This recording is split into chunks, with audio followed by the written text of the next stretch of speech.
Praise the mighty Yah. Welcome back to the house of Yahudah. I'm Minister Michael Yisrael.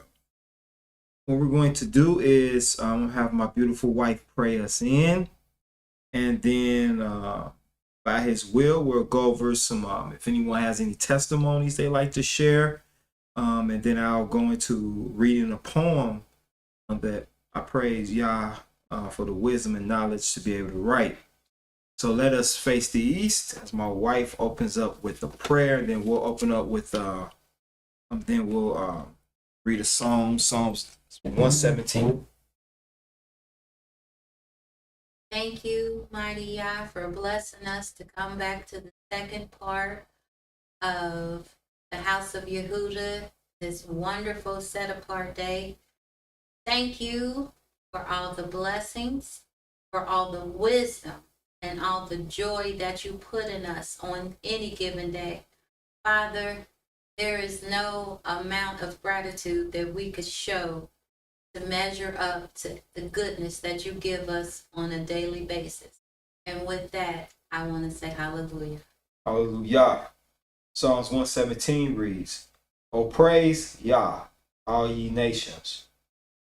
Praise him, all ye people. For his merciful kindness is great toward us. The truth of Yah endureth forever. Praise ye Yah. Thank you, Yah. Bless you, Yah. Pray these words are accepted by you. Amen. All right. Now,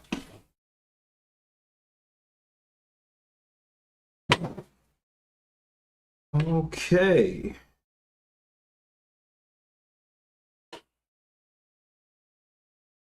Now let me get into this beautiful poem. Praise Yah for. Praise Yah. But before I get into that, I want to open up the floor for testimonies. So are there any testimonies out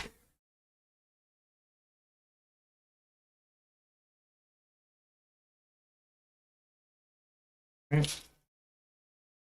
Praise Yah. So are there any testimonies out there?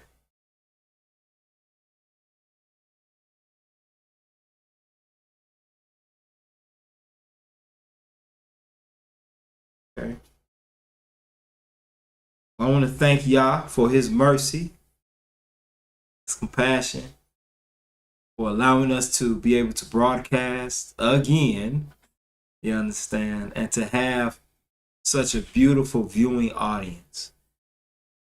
Like, I really appreciate the audience and everything, just about all the wisdom. And wait a minute, let me start that over. Because I want to get it right what I'm about to say. To you, the viewing audience, thank you. Thank you for your support. Thank you for your wisdom that you share. Thank you for the love that you give. You send in your offerings, and they are such a blessing and such a great help. And we're truly grateful to you. Thank you. Elder Yoli, praise Yah, hallelujah, hallelujah. Praise the mighty Yah. I'm glad you're on, because now we're going to get into the lessons. Right now, what we're doing now is we're going to do testimonies, then I'm going to read a poem, and then we're going to get into our lesson for the day, for the second portion of today's Sabbath services. All right, so thank Yah for a place to worship him, be able to worship him, to have a place to be able to broadcast. I'm grateful to him for that, and I'm grateful to him for you guys, for y'all, for the House of Yehuda family that's watching. Love you guys, and I appreciate you guys so much. Praise y'all for y'all.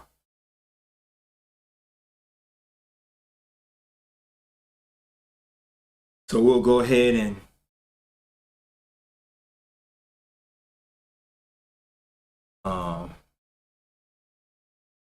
we'll finish up with testimonies. Right. All right, so now let me excuse me. Okay, here we go. Beautiful poem that y'all bless me. Right. Excuse me. Praise Yah.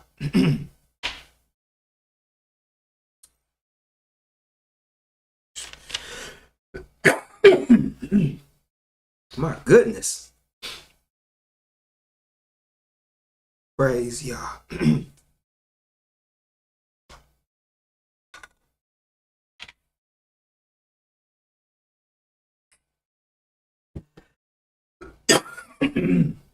Excuse me.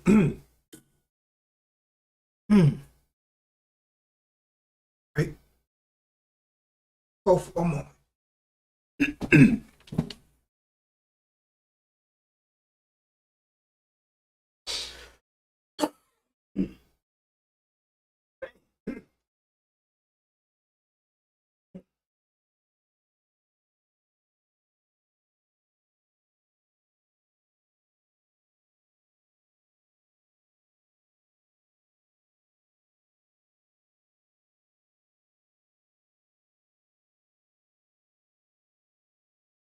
All right.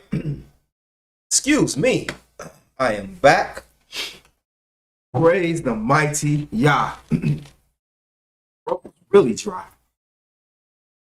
All right. Elder Yoli types in, I am grateful for the community that Yah has given me. It's Yah. And we're grateful to you as well.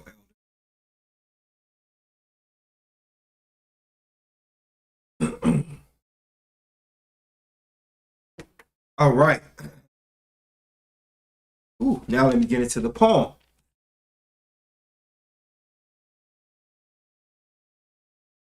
Praise Yah.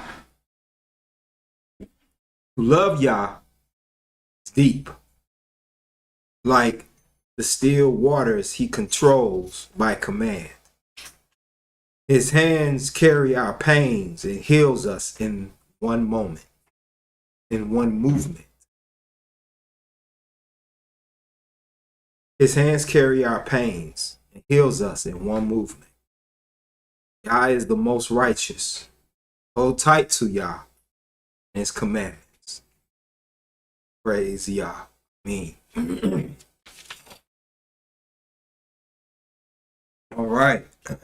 Now, let's get into some testimonies. Some of that. Yes. Yeah. This, yeah, that. Thank you. So, last week, there were a few topics, thank you, that needed to be, that wanted, there were a few topics that were brought forth. One, Elder Yoli had asked, wanted to bring out some understanding on the term perfect.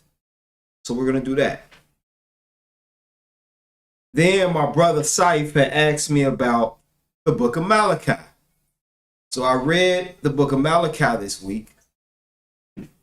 And he wanted to know if it was future, if that was a future prophecy, if those were future prophecies. So we're going to discuss that. And a little bit about who Esau is.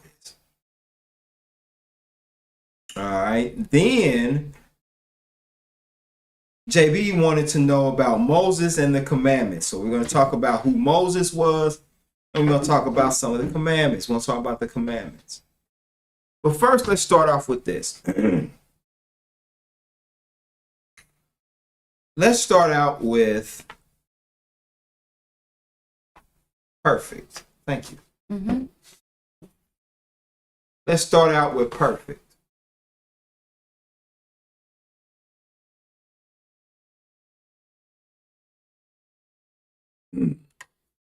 Excuse me. So, perfect. The word perfect in Hebrew means, excuse me, complete, entire. Those are just, and also model, like you model it. Perfect. But one of the key words that I definitely want to focus in on is complete. See, the world looks at the word perfect as with no flaws. No flaws at all. Right? That's man's definition of perfection. No flaws, no errors. Well, let's look at the scripture. Turn with me to the book of, I want to say, let's see Kings.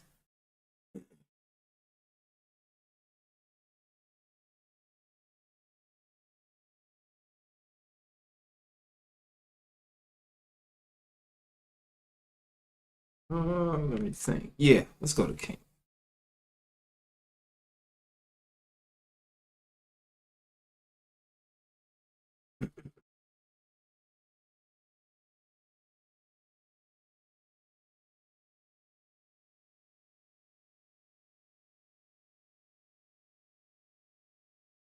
Let's go to Kings. Let's go to Second Kings.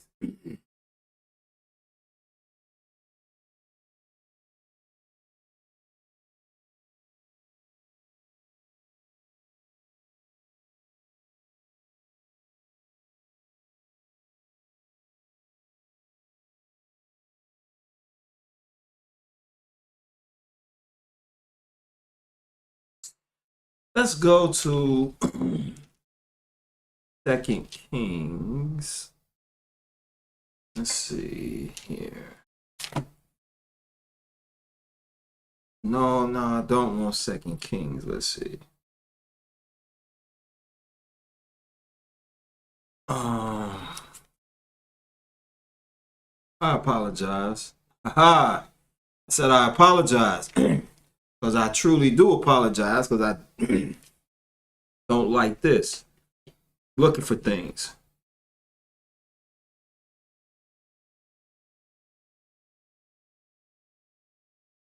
Let's see here. Okay. Actually, let's go to First Samuel. Now, you know what?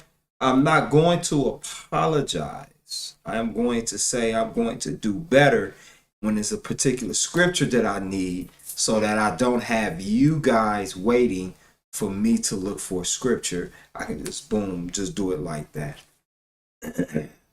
So I'm gonna get better at that. But some scriptures I'll be like, I totally forgot, I don't use them often. So, but that's no excuse. No excuse for me. So we're going to 1 Samuel chapter 13.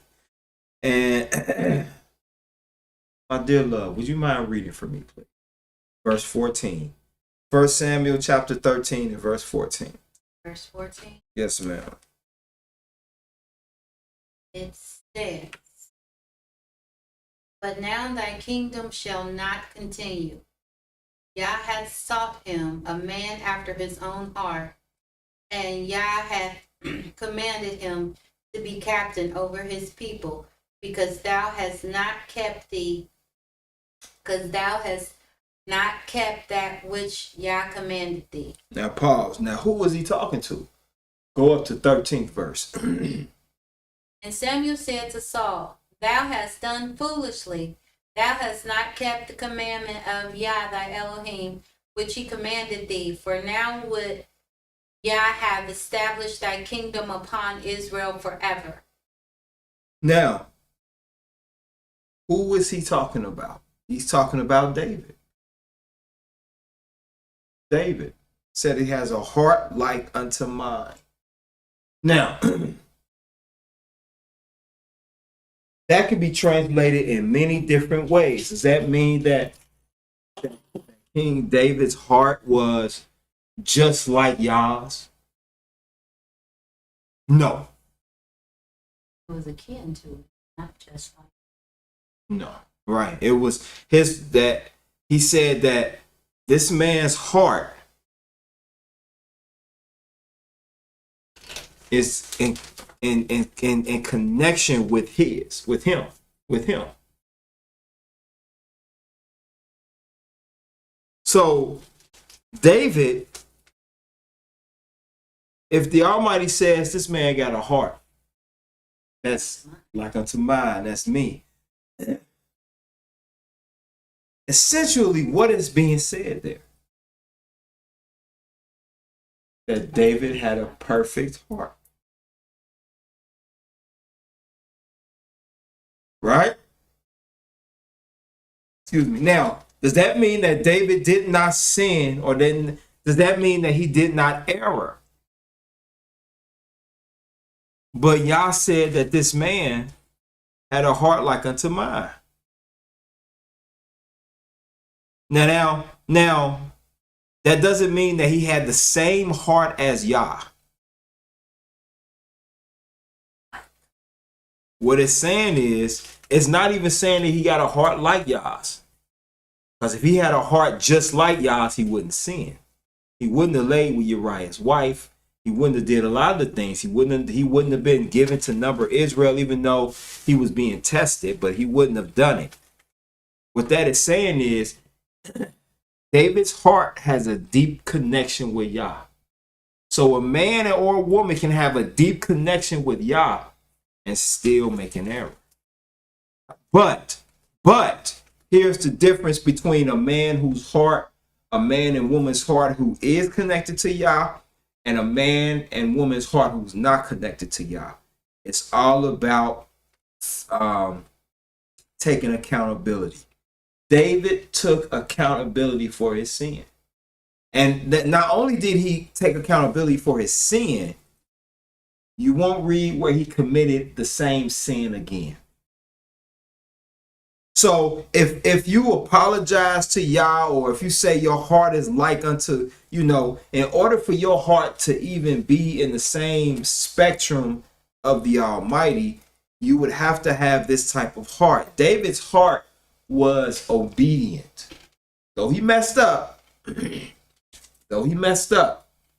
was still obedient to the Almighty. So what ended up happening is, when David sinned, he didn't blame nobody else. When we sin, we blame everybody. We revert back to, we become Adams.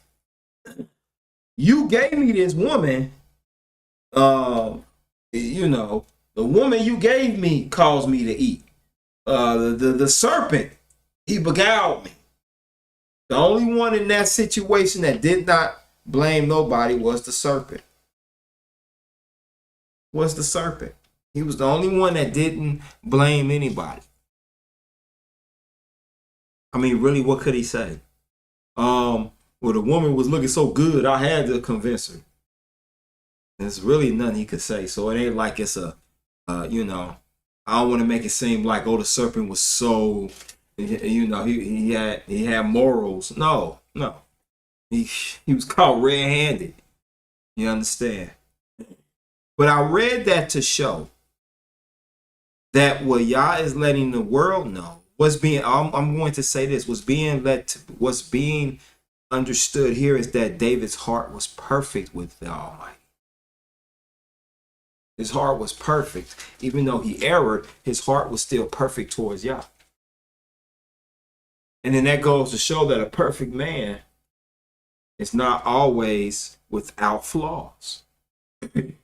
Yes, ma'am. At the Psalms, see where he's still,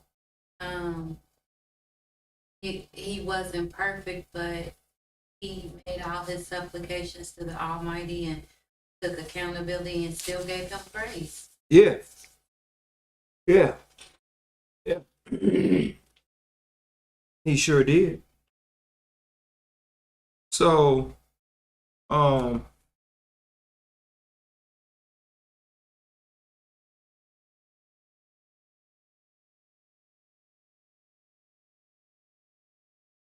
let's see.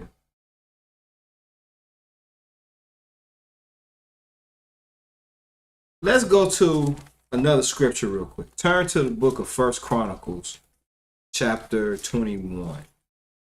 And let me see what verse do I want in that first. It's First Chronicles, chapter 21. Let me see what verse I want.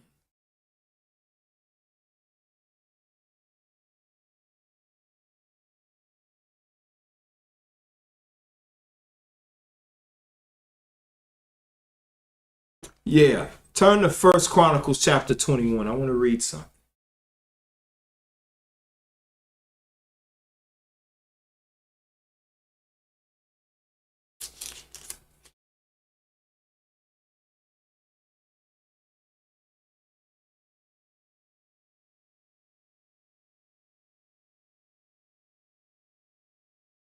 In the book of First Chronicles, chapter 21, my love, will you start reading at verse number 1? Please. Thank you. Satan stood up against Israel and provoked David to number Israel. And David said to Joab and to the rulers of the people, go number Israel from Beersheba even to Dan, and bring the number of them to me, that I may know it. Now, let's pause. Satan was given permission to do this. Satan is not allowed to just make moves on his own. So when people say that Satan and the Almighty are battling, that's a total fallacy. The Almighty is he's king. Yah controls the evil and he controls the good. That's why we should definitely fear and hold Yah in reverence, because Yah is a peaceful Elohim and he's also a vengeful Elohim. I would rather be on Yah's good side than on the other side. Was nowhere near my arms long enough to box with Yah. Sheesh, Man. So at this point in verses 1 and 2 of First Chronicles 21, Satan provoked David to number Israel. So he provoked Satan to Satan provoked David into numbering Israel, like doing what we call a census. Continue reading. Verse 3. And Joab answered, Yah make his people 100 times so many more as they be, but Yah, the king, are they not all my Yah servants? Now let's pause. When you see lowercase, the word Lord means master. When you see all caps, of course, that's applying to Yah. But when you see lowercase, that's applying to man. That's a title, master. Okay, let me read that over. Mm-hmm. And Joab answered, Yah make his people 100 times so many more as they be, but my lord the king, are they not all my lord's servants? Why then doth my lord require this thing? Why will we be a cause of trespass to Israel? Now he's saying, master, why would you want us to do this? Why do you want us to number Israel? Nevertheless, the king's word prevailed against Joab. Wherefore Joab departed and went throughout all Israel and came to Jerusalem. And Joab gave the sum of the number of the people unto David. And all they of Israel were 1,000, 1,000, and 100,000 men that drew sword. And Judah was 400, 310,000 men that drew sword. But Levi and Benjamin counted he not among them, for the king's word was abominable to Joab. Abominable to Joab. And Yah was displeased with this thing, therefore he smote Israel. And David said unto Yah, I have sinned greatly because I have done this thing. But now I beseech thee, do away with the iniquity of thy servant, for I have done very foolishly. And Yah spake unto Gad, David's seer, saying, Go and tell David, saying, Thus saith Yah, I offer thee 3 things. Choose thee one of them, that I may do it unto thee.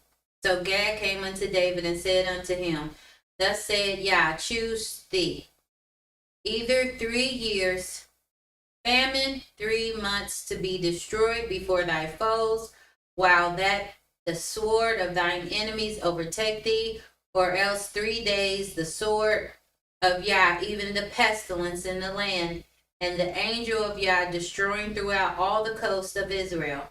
Now therefore advise thyself what word I shall bring again to him that sent me. And David said, Go unto Gad, I am in a great strait. Let me fall now into the hand of Yah, for very great are his mercies. But let me not fall into the hand of man. Now, you see the wisdom in David? David was like, man, listen, I would much rather fall at the hand, I would fall in the hands of Yah than man. And that is true. That is true. That is true. Because when it comes to man ain't gonna never let you forget. He ain't gonna hardly never let you forget what you did to him. Or what you did.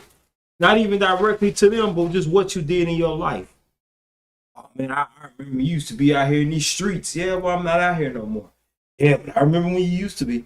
Well, that was then. But yeah, I remember when you used to be. But man, listen, I don't do that no more. Yeah, I know you don't. But I remember you used to be a dog out here. Man, I don't listen, bro.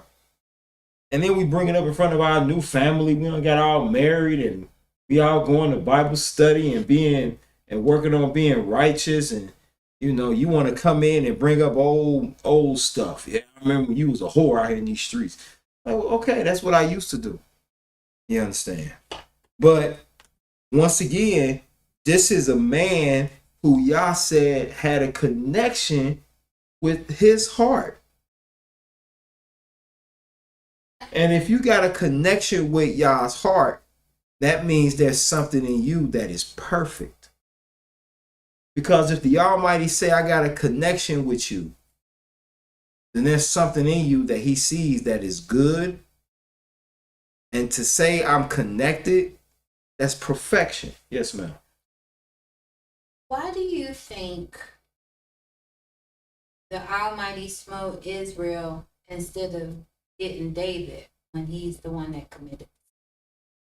Well, he smote Israel. David was in charge of Israel. So what he did was, you know what? Why am I trying to explain that? I don't know. I'm just going to be honest. Why did he smote Israel and didn't deal with David? Well, he did end up dealing with David. But that just goes to show, you know, watch who you put your trust in.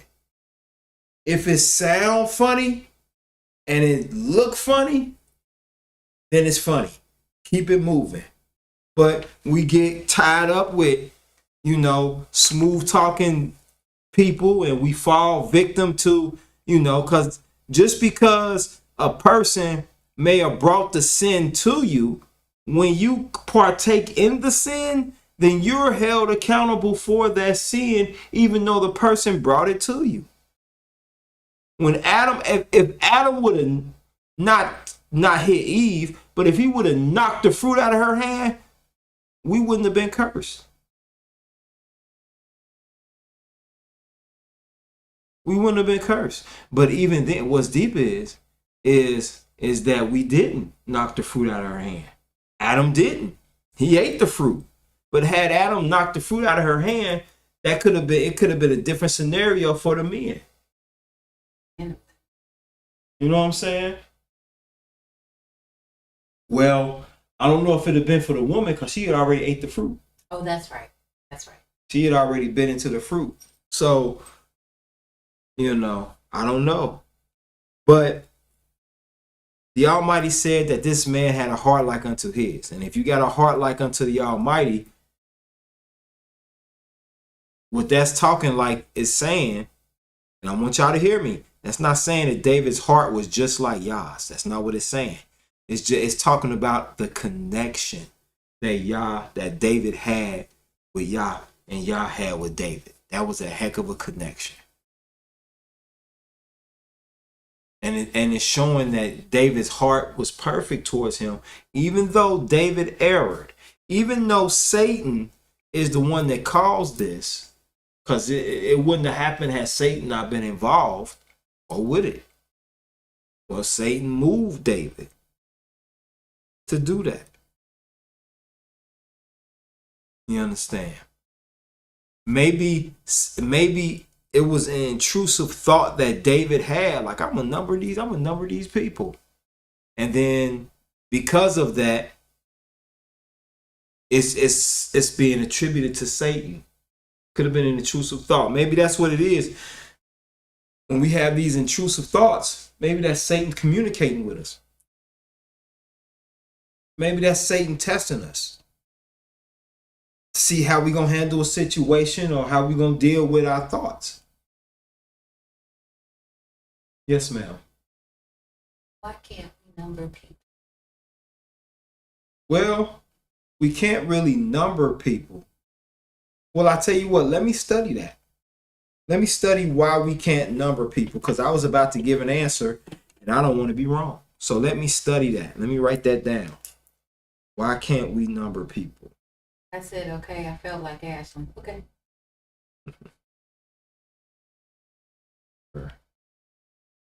People. Mainly Israel.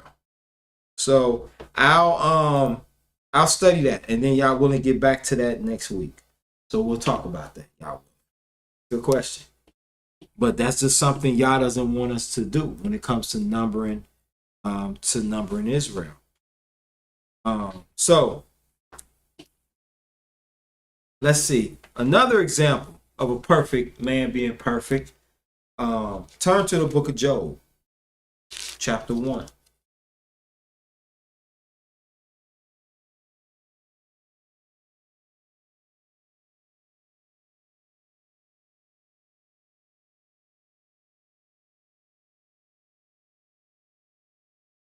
In the book of Job, chapter 1, starting and reading just the first verse, we're not going to read the whole chapter.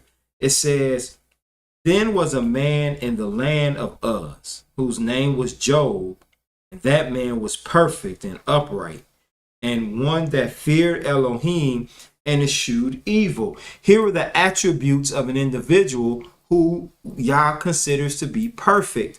And this is what this perfect man did. He was perfect and one that feared Yah and eschewed evil. So it is possible to be perfect according to Yah's view of perfection, which is really the only view that matters. So in order to be perfect, you don't have to be without flaws, in the sense of, because Yah is the one that tells a man or woman if they're perfect or not. He's the one that brings that forth. Don't let you say you're perfect, because that's abominable. And that's abominable and showing arrogancy. Oh, I'm perfect. No, you're not. Who told you that? Did Yah say you were perfect? Where do you read Job going around saying, I'm perfect, I'm perfect, I'm perfect? If anything, when he went through what he was going through, he was cursing his birth. He cursed it. He said, man, why I have to come forth? It's like, man, why she have to open her legs? You know, why didn't she miscarry me? That's the pain that Job was going through. But out of all that, he did not curse the Almighty. So now he eschewed evil, which means eschewed means he hated evil. There was no evil that was accepted by him. He wasn't, he wasn't kicking it with the boys and they talking about, man, I laid with this married woman, and he high-fiving them. It wasn't none of that. You know what I'm saying? It wasn't none of that of, he got a friend that's, homosexual and they invite him to a homosexual party. No, he wasn't going to that. If Job was around nowadays, nobody would want to be around him. Except those who want to be. But even those that call themselves Israel and would talk about how perfect Job is, wouldn't want to be around him. You know why? Because Job wouldn't have been, if we had a Job nowadays, a lot of the things that us as men get away with would not fly with Job. Job will hold men accountable. We would make him an enemy. We would make Job an enemy. That's what we would do. If Job was around today, we would make him an enemy. Many of us, it's easy to read and be like, yeah, man, to be around. Nah, bruh. He will hold us accountable. He would hold women accountable. Women wouldn't like him. And this brother upholding the law. He wouldn't let nobody around him be on that wicked stuff. Praise Yah. Elder Yoli says, David acted upon the thought and did not push it away or inquire of Yah before doing so. Moses inquired of Yah Moses inquired of Yah when Zaphan's daughter asked about inheritance because there were no sons. Yeah, you're right. He did. He did.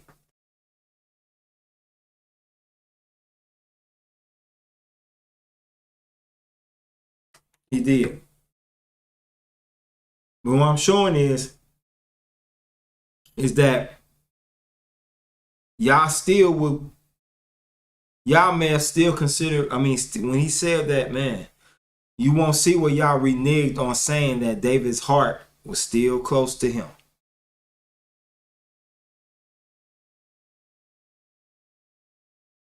So when we look at the word perfect, we're dealing with the word complete. Complete. The definition complete. That's what we're dealing with. What else did Job do? Let's jump down to verse 5. It says, and it was so, when the days of their feasting were gone, let's talk about his children, were gone about. It says in verse 5, and it was so, when the days of their fasting were gone about, that Job sent and sanctified them, and rose up early in the morning, and offered burnt offerings according to the number of them all. And Job said, it may be that my sons have sinned, and cursed Elohim in their hearts. Thus did Job continually. So Job gave sacrifices for his children. These men they're grown. His sons are grown. They got their own homes. You understand? They got enough substance to create their own feasts. But Job said, just in case they've sinned. This is a great example to show that a parent's job never ends. Always going to be a parent. Now, the level of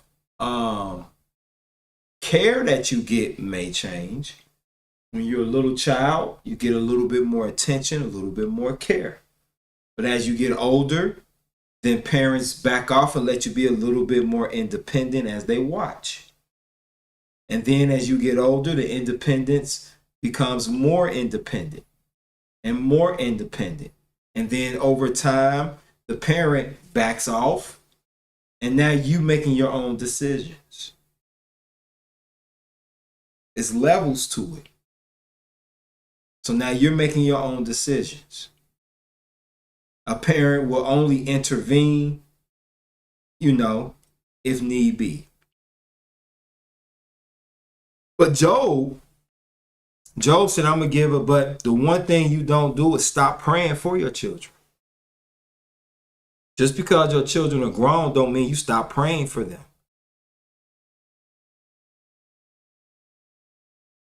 Your child might be super disrespectful to you or have been, but a parent, you're going to keep praying for your child. You keep praying for them. And Job did that. So what made Job perfect was he feared Yah. He feared him. See, when you fear the Most High, that's going to automatically bring you to a state of, I better do this law. Because I know what Yah is capable of. And guess what? Guess what? There was no nation of Israel until Jacob. So these are not Israelites that we're reading about. Job, that is. Job wasn't an Israelite.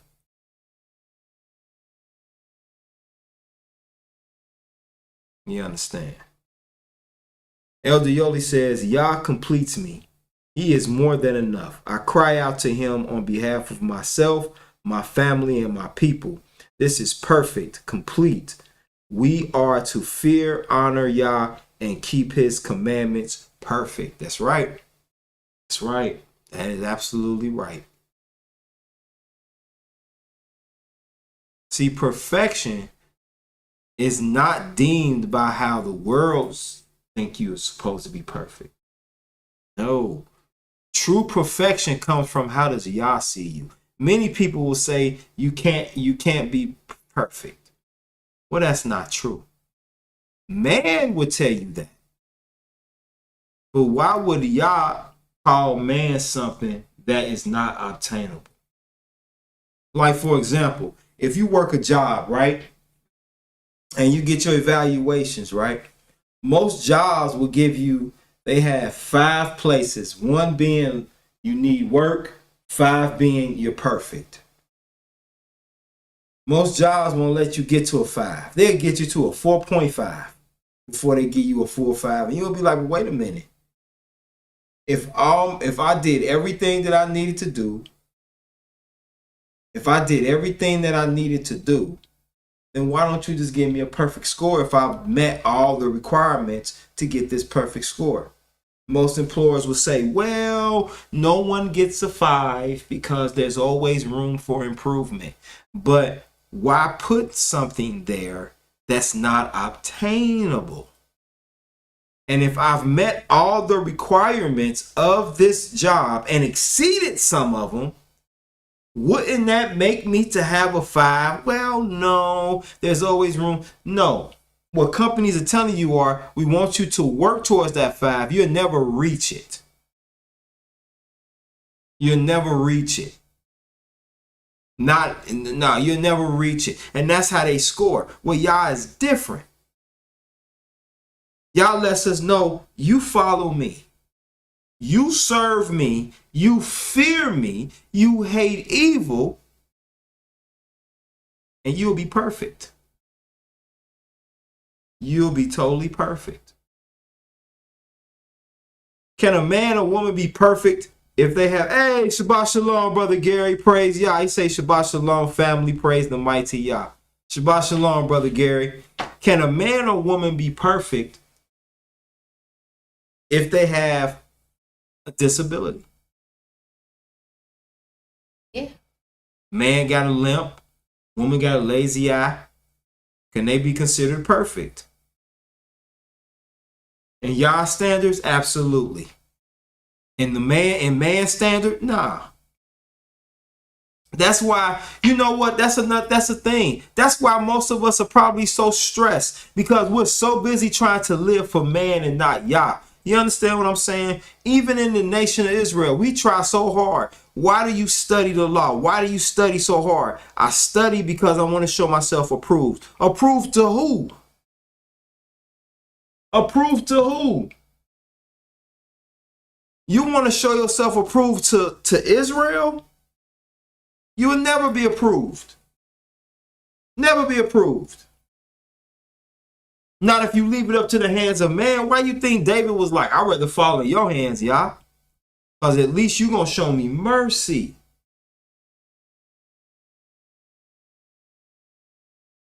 See, perfection is obtainable. But it's a title that we don't put on ourselves. It's a title we allow that we are to. That's the Almighty's decision on who's perfect and who's not. That's his decision. Praise Yah. Elder Yoli says exactly. This is why people fail so much. They see no reason to do better because nobody is perfect and gives an excuse to continue in wickedness. Teach that, Elder Yoli. Teach that. That is 1000% fact. Because that's exactly what we do. We'll say, well, no man is perfect, and we lay and wallow in filth and wickedness.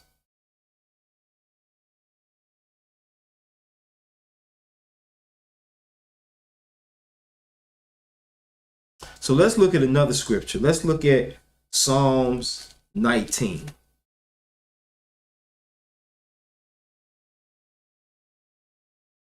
Let's go to Psalms 19. 19th division of Psalms.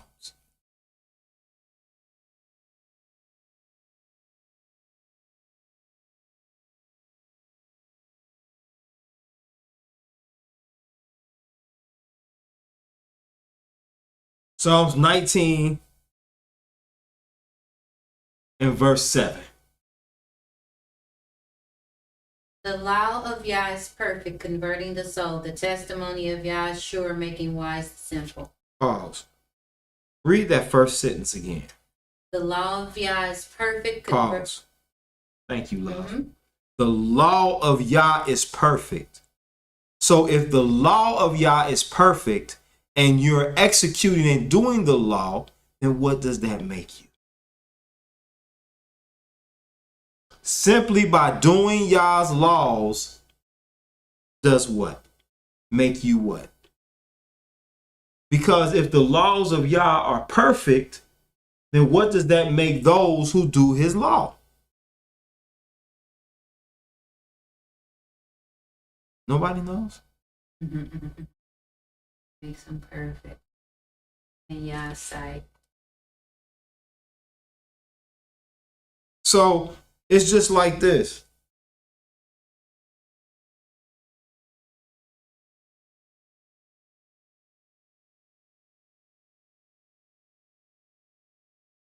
If you go to a place, think about this. Let me ask this question. What are smorgasbords? Who are they mainly targeting?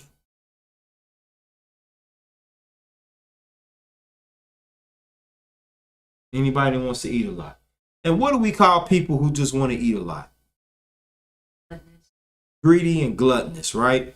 You've seen people eat even though they full. And they keep eating because it's there, right? Right? When you go to a smorgasbord, if you pile your plate up the first time, sometimes you full. But then you be like, oh, they brought out some muffins. Now you getting up and getting muffins. Oh, you walk past the muffin. Oh, they got fresh baked cookies. Oh my gosh. Oh my goodness. Oh my goodness. They brought out fresh chicken. You done ate everything. Man. Oh my goodness. That is for gluttonous. Smorgasbords are created for gluttony. All you can eat for $10. All you can eat. How many people you know going to a smorgasbord? It may be some, I'm not saying it's not. But how many people do you know going to a smorgasbord and fix one plate and be like, man, I'm good?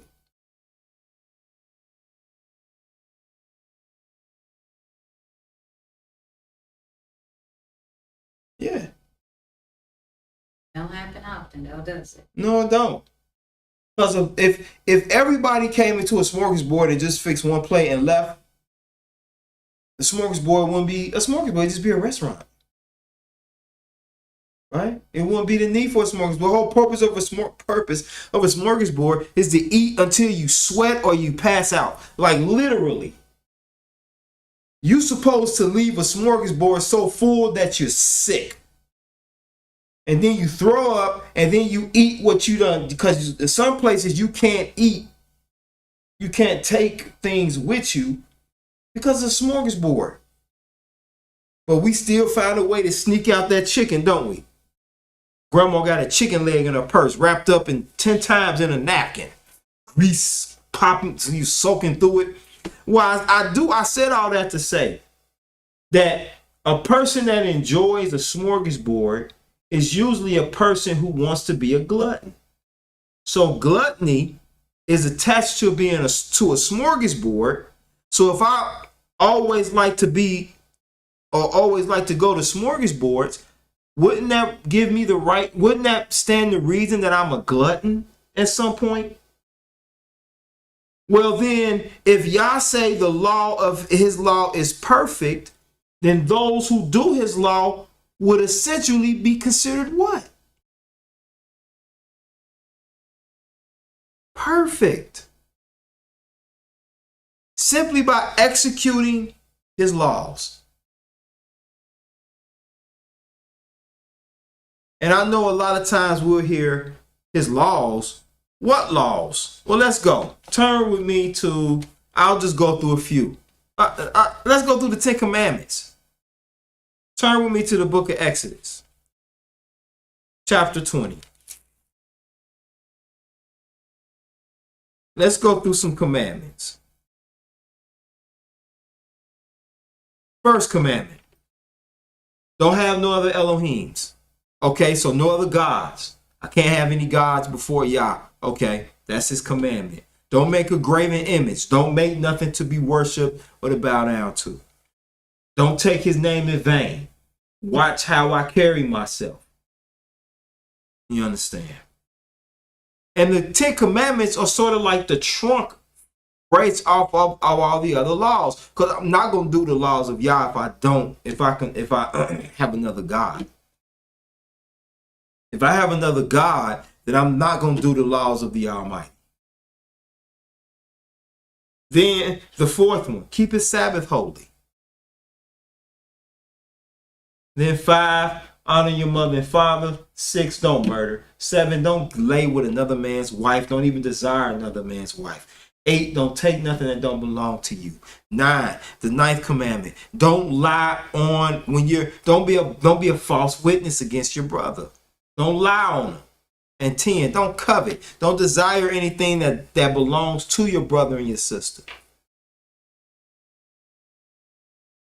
Those are just a few that I read. You follow them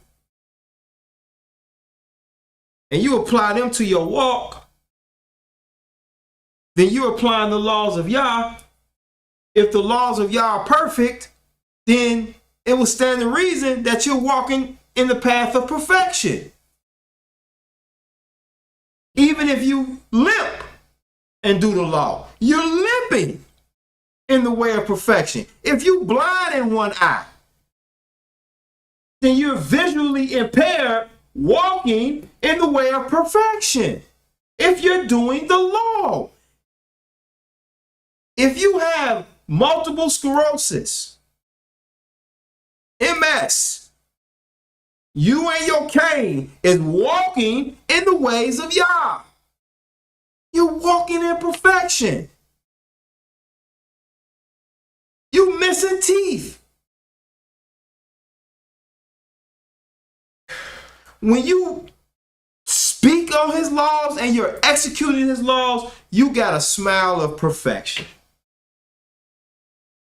When we live by man's meaning of perfection, that's when people start wanting to hurt themselves, hang themselves.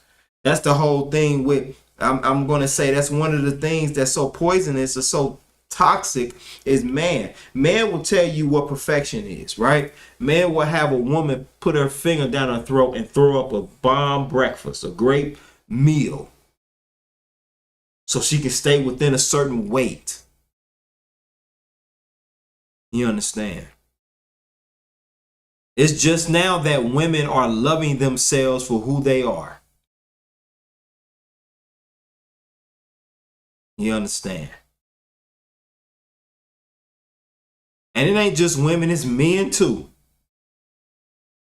You having men taking pills to make their manhood a little larger. because society say if you got a little one, you ain't worth nothing. You better make it up financially. But the Almighty didn't say that that was perfection. He lets you know, man, what perfection is. It's doing his laws. Let's look. Psalms 119. And my love, will you read verse 96? Here we go.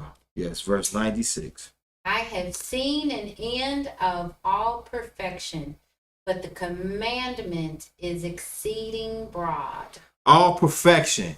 That's aimed at the perfection that man sets as perfection. But the psalmist is letting us know, but Yah's commandments stand forever. So if you want to be in a perpetual state of perfection, do the commandments. Read it earlier what it says, though. The laws are simple, converting the soul. That was in Psalms chapter 19 and verse 7. And what's the second line of that? The laws of Yah are perfect, converting the soul. The testimonies of Yah are sure, I think making wise the simple. Let's go back. Let me go back. I think I quoted it.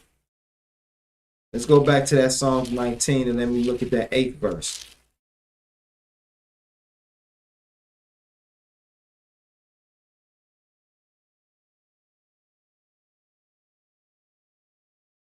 Here we go.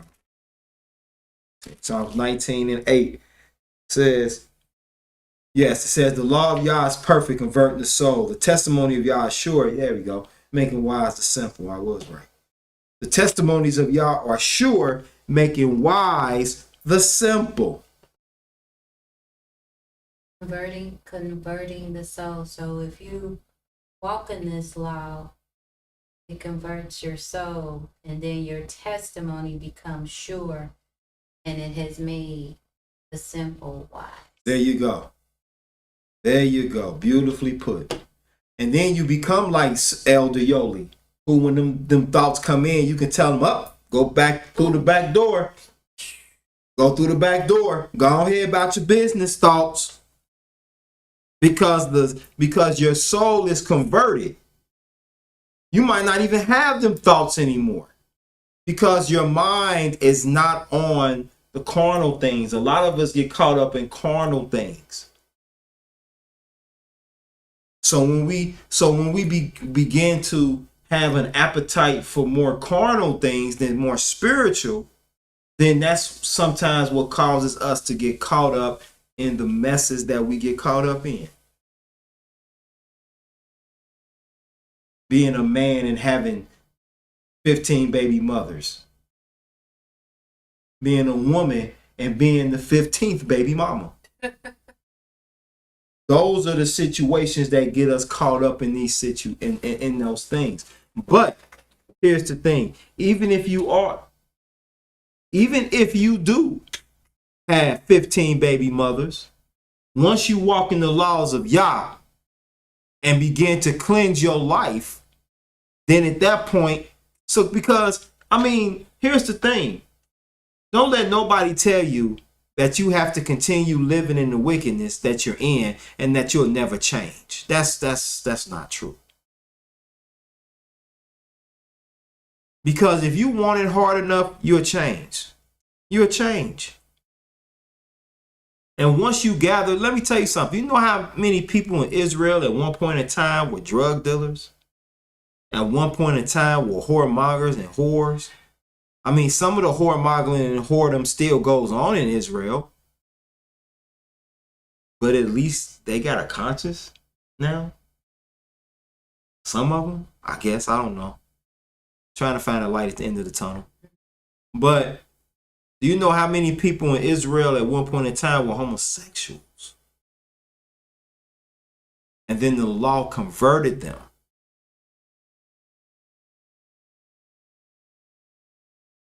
Elder Yoli says it transforms us and causes us to walk uprightly. Yashar. So perfection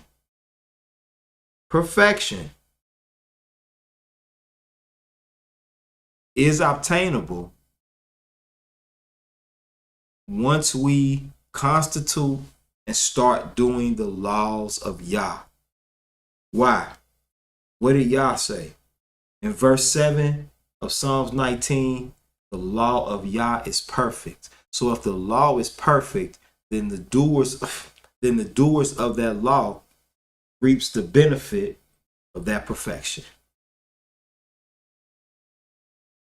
Hence, as long as they're doing it in sincerity and consistently doing the law, they're walking in perfection. Praise Yah. And I hope that, Elder Yoli, I hope that lesson I just did on it was suffice. But if you have, it seems like you already knew. I think you just wanted me to kind of talk about it. But I hope I represented the topic. Okay. Praise Yah. All right. Now, let's go into Moses. This is for JB6. Let's go into Moses.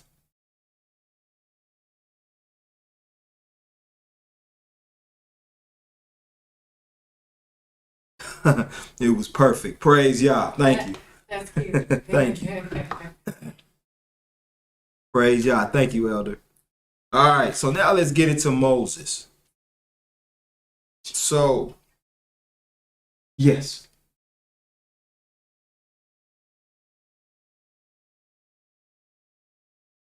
Now, let's get into who is Moses. Let's start with that for a second. Now, to find this out, let's go into the book of Exodus. Let's go to Exodus, I want to say chapter 2.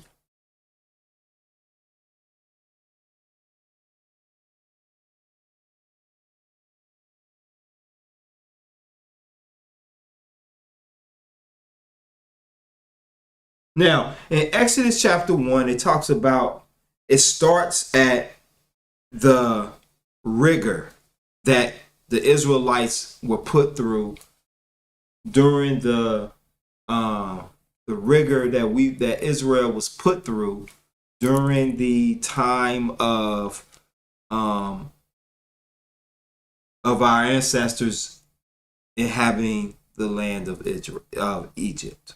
Okay. Now, during that time, of course, there were 2 handmaids. All right. One named Pur and the other one Shapur.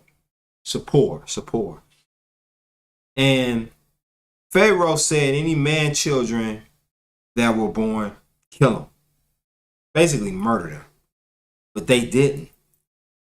And they were blessed for not doing it. So then that leads into the story of a man that was given the name Moses. He wasn't born Moses. He was given the name Moses by the Egyptian's daughter. Okay. So let's go into the second. Let me make sure it's the second chapter. Yep. So let's go into the second chapter of, let's see. Yeah. Second chapter of Exodus. Starting at the first verse, it reads in Exodus chapter 2. And there went a man of the house of Levi and took to wife a daughter of Levi. The woman conceived and bare a son. And when she saw him, that he was a goodly child, she hid him for 3 months. So she hid him 3 months. So in other words, she looked at this child and she saw that he was a goodly child, that he was beautiful, that there was something special about this child. So she hid him. Because had she not hid him, then Pharaoh and his men would have probably came in, took the baby, and there wouldn't have been a Moses. Okay. Verse 3. And when she could no longer hide him, when she could not longer hide him, she took for him an ark of bulrushes and dabbed it with slime and with pitch and put the child therein, and she laid it in the flags by the river's brink. So she made him a little makeshift, excuse me, like a little makeshift floaty crib or whatever you want to call it, a little something that helps to keep him steady on the river Nile, and she puts him there, right? And his sister stood afar off, Miriam, talking about Miriam, and his sister stood afar off to wit what would be done with him. So she watched him. She was watching him. And it says, and the daughter of Pharaoh came down. So it was the daughter of Pharaoh. It was his daughter, right? Of Pharaoh, and came down to wash herself at the river. And her maidens walked along by the riverside. And when she saw the ark among the flags, she sent her maid to fetch it. And when she had opened it, she saw the child, and behold, the babe wept. So when she got the baby wept. The baby started crying. Right? Baby didn't know what was going on. Baby was hungry. You know, I mean, hell, I'm in your arms. You know, you were bathing yourself. She probably half naked. He saw boobs and probably was like, milk, and started weeping. Who knows? I don't know. Yes, ma'am. I just want Okay. Didn't know if you had a question. So the daughter of Pharaoh saw him. Now in verse 6 it says, and when she had opened, sorry about that. It says, when she had opened it, she saw the child, and behold, the baby wept. And she had compassion on him and said, this is one of the Hebrews' children. So the daughter, so I want y'all to notice something. This is just a sidebar.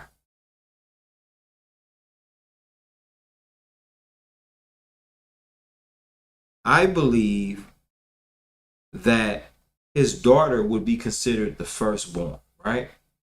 She would have been the firstborn, because don't mention him having Pharaoh having another son. Because this was the Pharaoh that came after the one that was around during the time of Joseph. So right. What I'm saying is that this might have been his firstborn. Why is this so significant? I'm going to tell you why. Why do you think YAH spared her when he came through the land of Goshen on the final plague? But he didn't spare Pharaoh's sons. Pharaoh's son got killed too. Did it mention Pharaoh's sons? There was a great cry throughout the land, and Pharaoh's son was killed.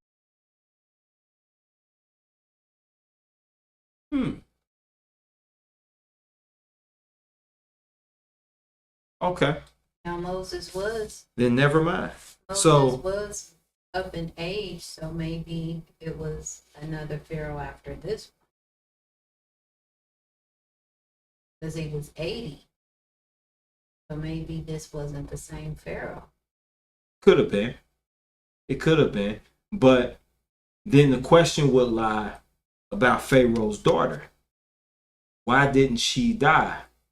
Because it don't necessarily read that he had any children before her. Now, if it was a different Pharaoh. Or the Pharaoh had more than one wife. Yeah, it could have been the firstborn of different women. Like this daughter could have been the firstborn of a different woman. I mean, it's a lot of speculations, but the reason I'm bringing this up is because of the fact that there was something significant about that, about her not being taken.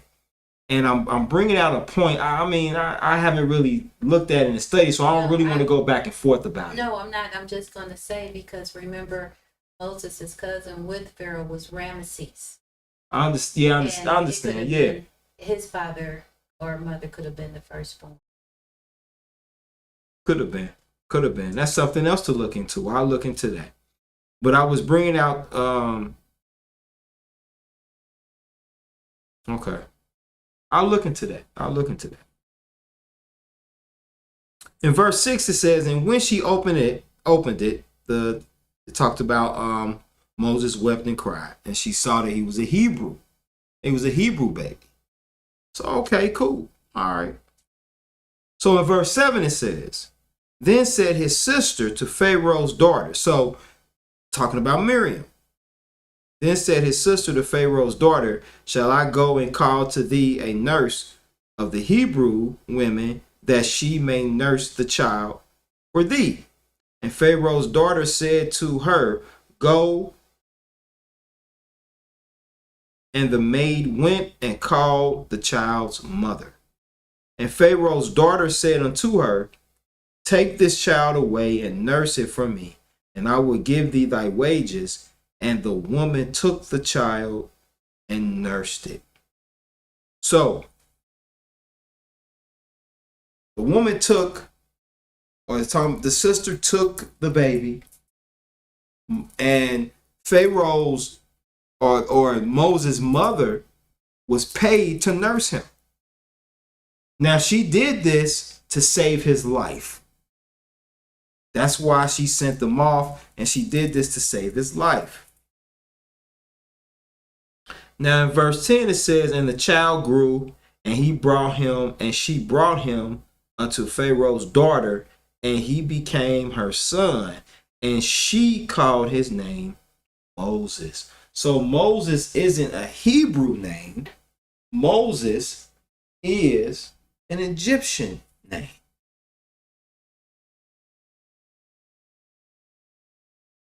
All right. Are there any questions or anything thus far?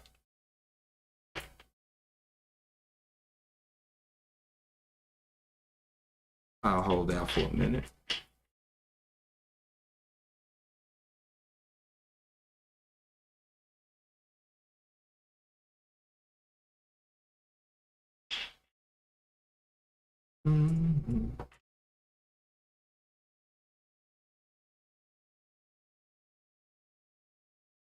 So the name Moses was not his.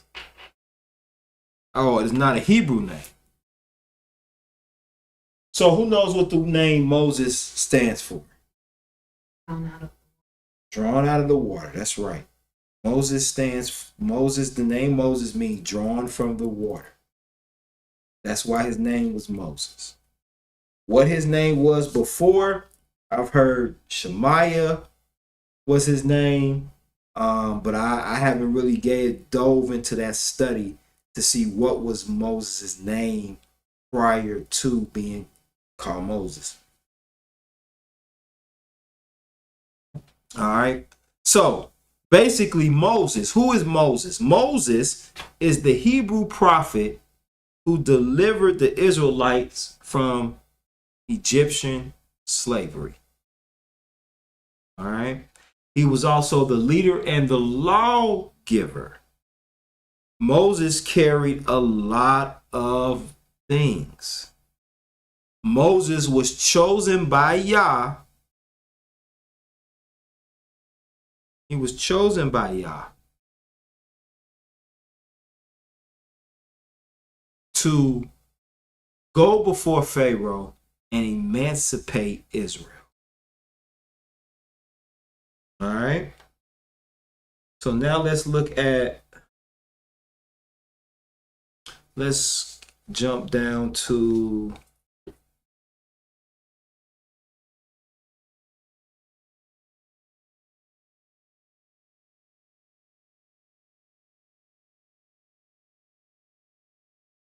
let's go to verse 11. In verse 11 of chapter 2, once again, this is sort of a quick synopsis or a brief biography of who Moses is. It says in verse 11, and it came to pass in those days when Moses was grown, that he went out unto his brethren and looked on their burdens, and he spied on an Egyptian smiting in Hebrew, one of his brethren. Now, how did this man know that he was a Hebrew? Did he have some mystical connection to the brother? Or Moses wasn't a slave?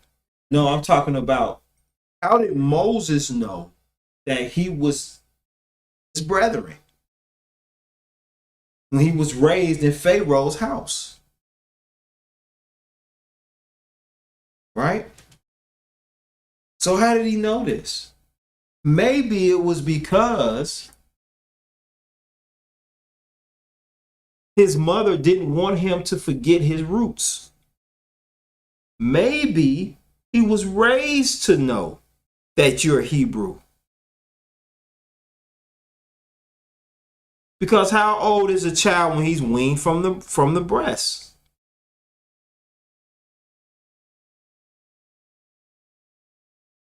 He's a child of a little understanding. You see them out there, them your brethren. See, we're only given a snippet of Moses. See, when you raised out here, when you out here, these are your brethren. These are your sister. These are your people. Now you go up in there and live in that Pharaoh house. So maybe he knew. But I know one thing, when he saw that Egyptians about to smite his brethren, what did he do? In verse 12 it says, and he looked this way and that way, and when he saw that there was no man, he slew the Egyptian and hid him in the sand. He buried him in the sand. He slew the Egyptian. You ain't about to hit on my brethren. And when he went out the second time, behold, 2 men of the Hebrews strove together, and he said to him that did the wrong. He said this to the one that was wrong.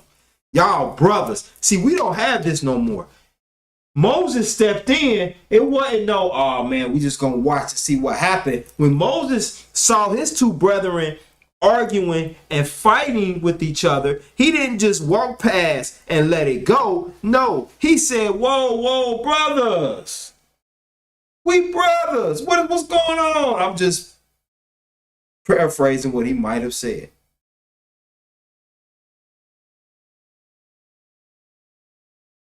So he talks, he says, let's see. The 2 brothers are fighting. The one in the wrong is who Moses is addressing. He said, who? And when he addressed the one that was wrong, this is what the one that is wrong said. This is how you know this talking about this is us. It says, and he said, who made thee prince and a judge over us? Intendest thou to kill me, and that as thou killest the Egyptian? And Moses feared and said, surely this thing is known. That's exactly what this brother did. Not know, oh, okay, yeah, you know what I'm saying, you found because you, no, you murdered an Egyptian. You gonna take my life too? You gonna smite me too? Dang, man. Didn't you say earlier how we look out for our captive? Yeah. And that could have been the reason why he was fighting with his brother. But Moses said, yo, man, you wrong for that. And what he do? So what you gonna do? Smite me like you did that Egyptian? So then Moses fled because he was afraid he was afraid for his life. So now let me move down. Exactly. So now the latter part's talking about how, let's see, how his first wife Zipporah and his son, he buried him a son Gershom, and Gershom was his firstborn. So Moses over time had sons. He had a son. His first son was Gershom. First wife Zipporah. Or his wife was Zipporah. This is when they got married. So Moses, so here's the thing too I want to throw out there. You will read about the righteous men in these scriptures having wives, right? But when you look at the Catholic Church and the priests, they talk against having wives. They talk against it. But you will read about where even the priests have wives. And you might say, how could a priest have a wife? How do you think the sons got here? How do you think Aaron's sons came about? He had a wife. He had a wife. It's unnatural for a man to not be with a woman or not to desire to be with a woman. It's unnatural.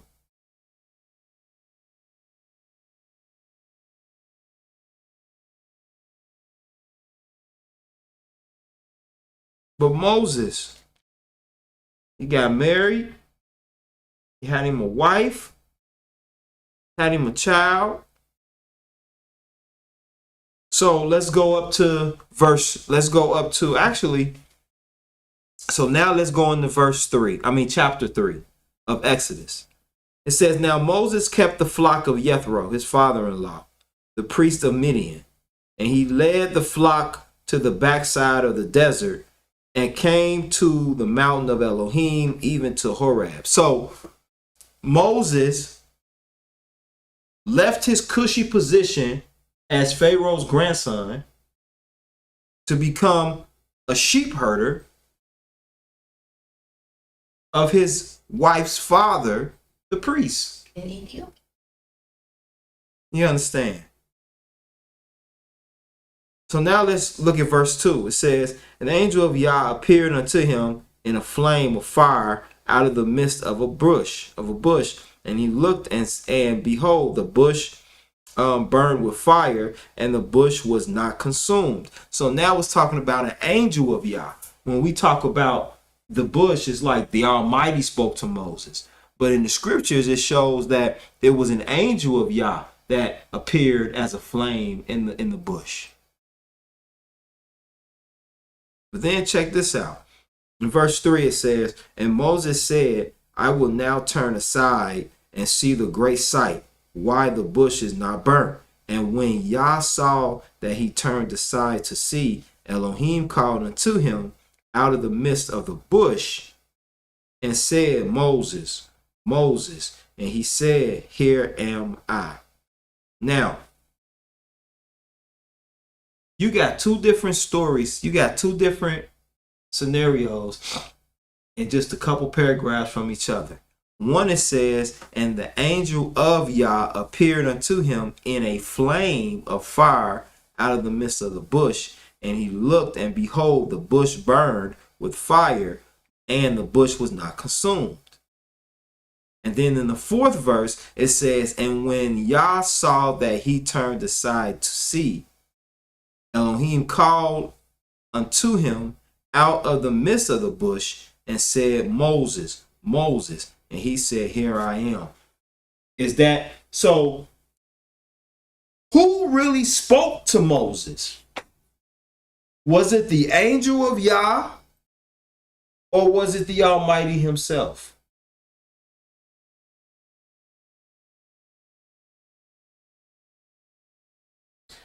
Can I give you my understanding? I think what happened?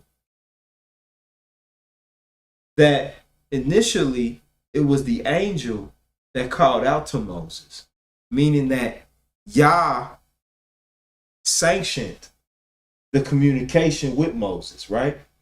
But he has sent his angel to call out to him in a flame. But when Moses lost, you know how we do when we see something when we see something miraculous, we get all lost in the sauce and we start losing track of things. And Yah saw that, and then Yah took over and said, hey, Moses, Moses. That's what happened. What do y'all think? Because like I said, I think it was Yah. And this is just this is just a question that I have. So right here you see said the angel of Yah called out to Moses, and then you see after that Yah spoke to Moses. So who actually did the talking? In my translation, it just has that the angel appeared to him. It didn't say that it spoke. And then when Moses turned aside, that's when Yah saw him turn aside and he called out to him. Mine says the angel appeared, but Yah called out. This says it too. So the Beautiful angel point. Yeah, the angel appeared. And then Yah called out. The angel didn't say nothing. He just appeared. And then when he turned to the side to look at the fire, then that's when Yah called out. There you go. There you go. And I'm glad, and I want to bring this out because many people be like, it's a contradiction. See, look at the contradiction. No, it says what it says. Pretty clear. It says, and the angel of Yah appeared unto him, but here it says, in a flame. So the angel of Yah appeared unto Moses in a flame of fire out of the midst of the bush. So the angel did appear to Moses, but he was in that flame. But and it said here, and he looked, and behold, the bush was burning. So Yah was there the whole time, but it was Yah that called out to Moses. It was him that called out to Moses. So the one that spoke to Moses is solidified and proven that was strictly Yah. It wasn't the angel. It was the Most High that spoke to Moses.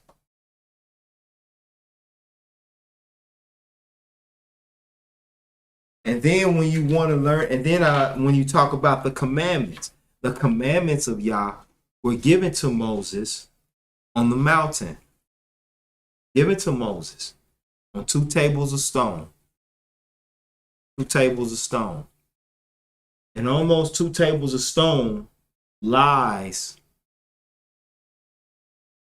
the statutes, the laws that Yah set forth for his people to walk in perfection before him.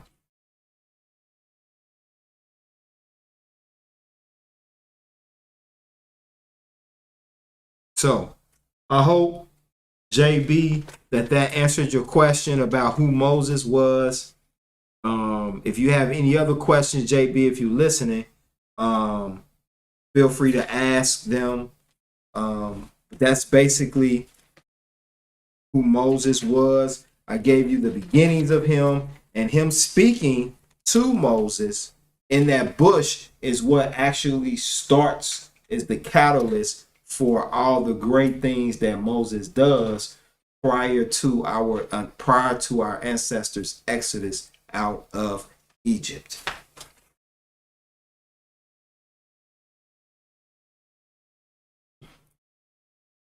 All right. Are there any questions? Any questions? Anything?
All right.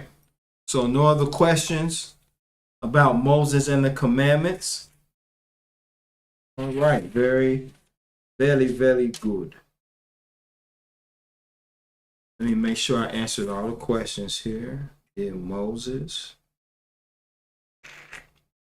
did derived from? Perfect. Okay. Now let me check and make sure that. Now let me get into the lessons here. When dealing with the, now we're going to go into the fifth covenant. I think last week was the Sabbath. Yeah. No, the sheer mercy of David. That was the fourth command, the fourth covenant. Now we're going to go into the covenant of day. That's the fifth covenant. So now we're going to go into the covenant of day. So far we went over the circumcision. The second covenant is the 10 commandments. The third covenant was the Sabbath day.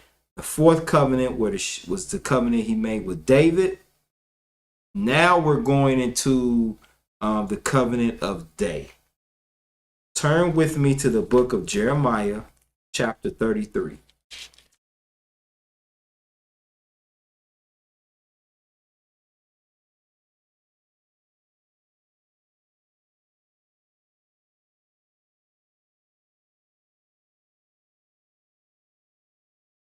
Jeremiah chapter 33.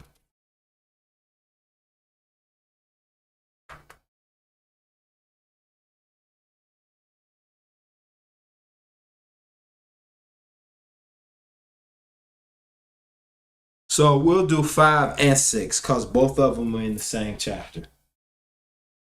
The fifth covenant is day, the sixth covenant is night. So the covenant of day and night. Okay. So in the book of Jeremiah chapter 33, start reading at verse 19.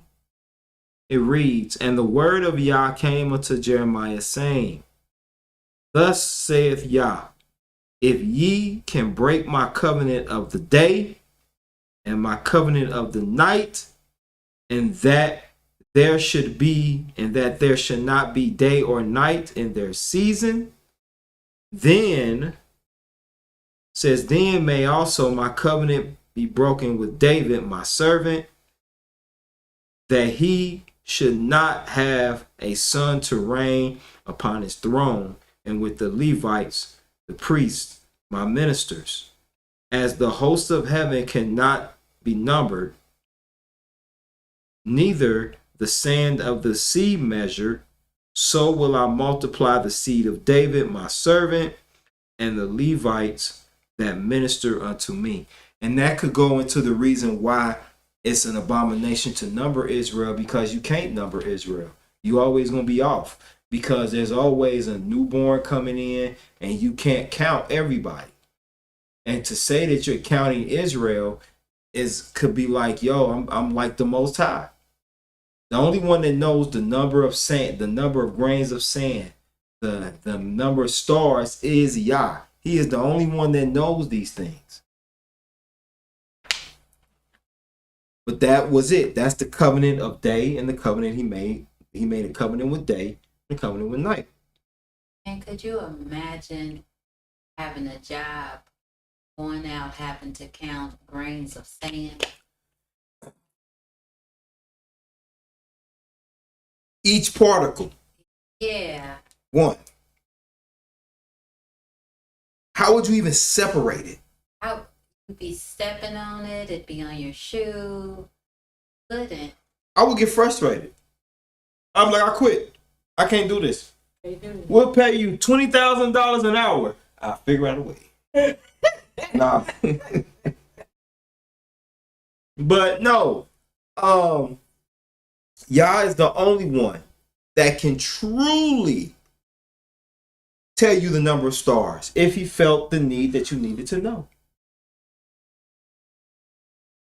So let me ask this question. So that's what we're dealing with, the covenant he made with day and the covenant that he made with night. The covenant that he made with day and night was this.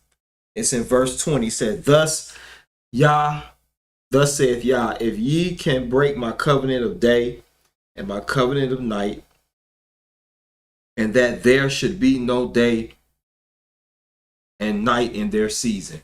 So there's always going to be a day and there's always going to be a night. That's the promise. There's always going to be a day, there's always going to be night. Now, what about those who take that away? Who say that a day starts at night? Because you can't have a day and night in the sense of they both existing at the same exact time in the same exact place. And that's what's happening now. We'll say that a new day starts at night. Well, when does night begin? Because if a new day starts at night, then it can't be part of it. Because if it's a new day, then what I'm hearing is there's a dark period of day, there's a light period of day, and then there's a dark period of day. Well, where's the dark period of night?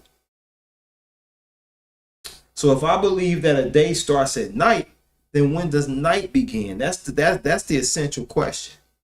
Because a night is the end of a day, but not the beginning of a new one.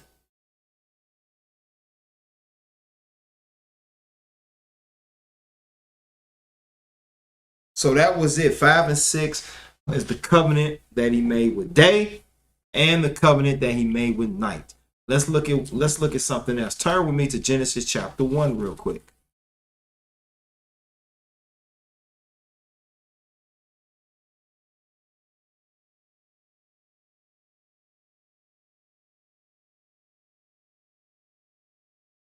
Oh, okay. That's something else. All right. So now let's turn to the book of Genesis chapter 1.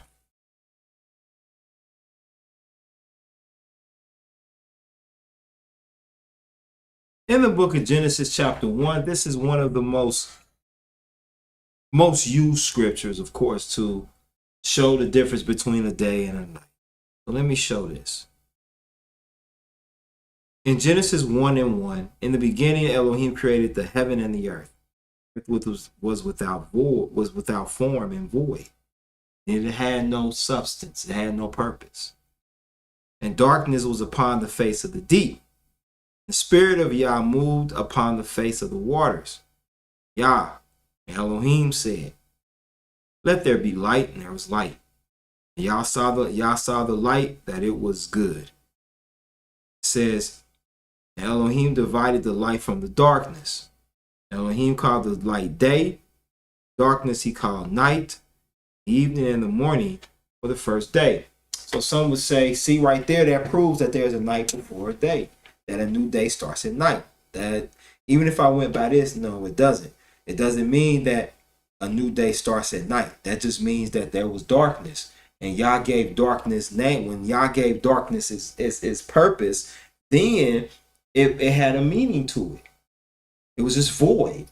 But then when Yah gave it, okay, no, darkness, your night. I pulled light from darkness. So I tell you what, darkness may have been here first. That's no argument for me. But it's how Yah established time that matters.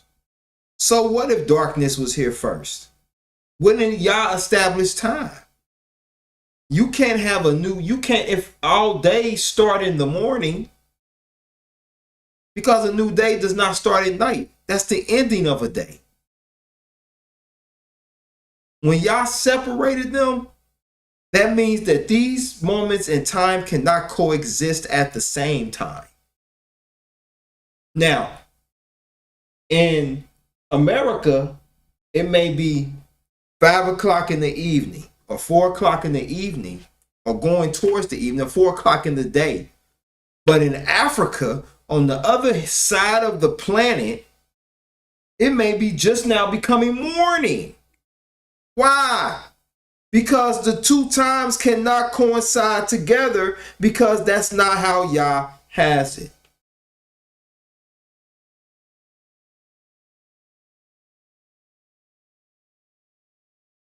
That's right, Elder Yoli. Evening separates day and night. Evening is a transitional period of the day. Why? Because an evening is part of a day. When did I'm gonna ask this question. When did when were sacrifices given?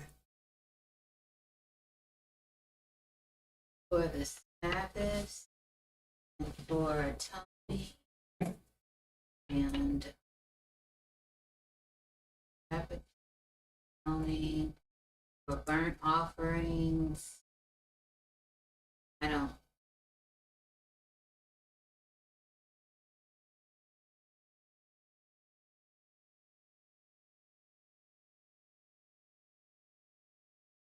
No. What time of day? Oh, at in the day.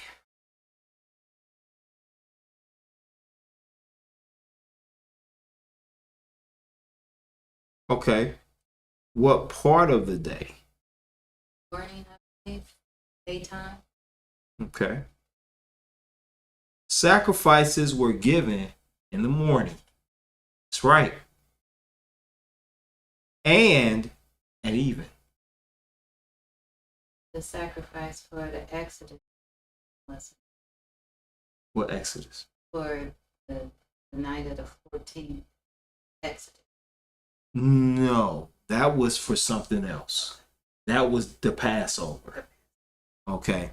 But when dealing with when sacrifices were given, all sacrifices were where the sacrifices were done in the morning and at even.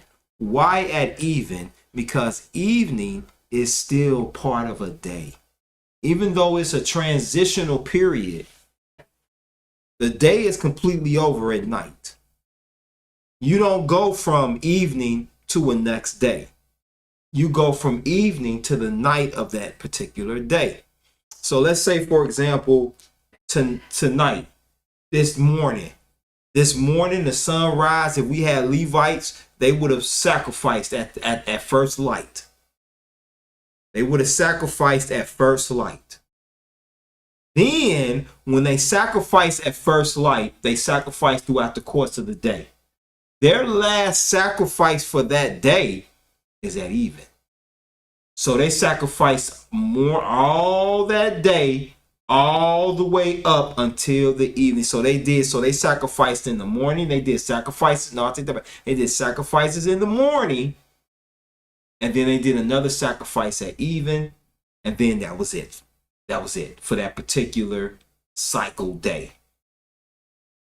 Morning and evening is when they did their sacrifices. And what is the significance of this, Brother Michael? We've only been talking about day and night for umpteen million years. Why now are you bringing this back up again? Well, the reason I'm doing that is because we're talking about the covenant of day and the covenant of night. And the reason that I'm bringing this up again is to show forth that every day started, every new day started with a sacrifice. If a new day started at night, then the priest would be doing a continual sacrifice. They would never stop. They would never stop. It would be fires burning through the night sacrificing. If a new day started, they would never stop sacrificing. Sacrifices would be continual. But Yah put a cap on it. You sacrifice one in the morning to bring in the day, and then you sacrifice one in the evening towards the end of that same day.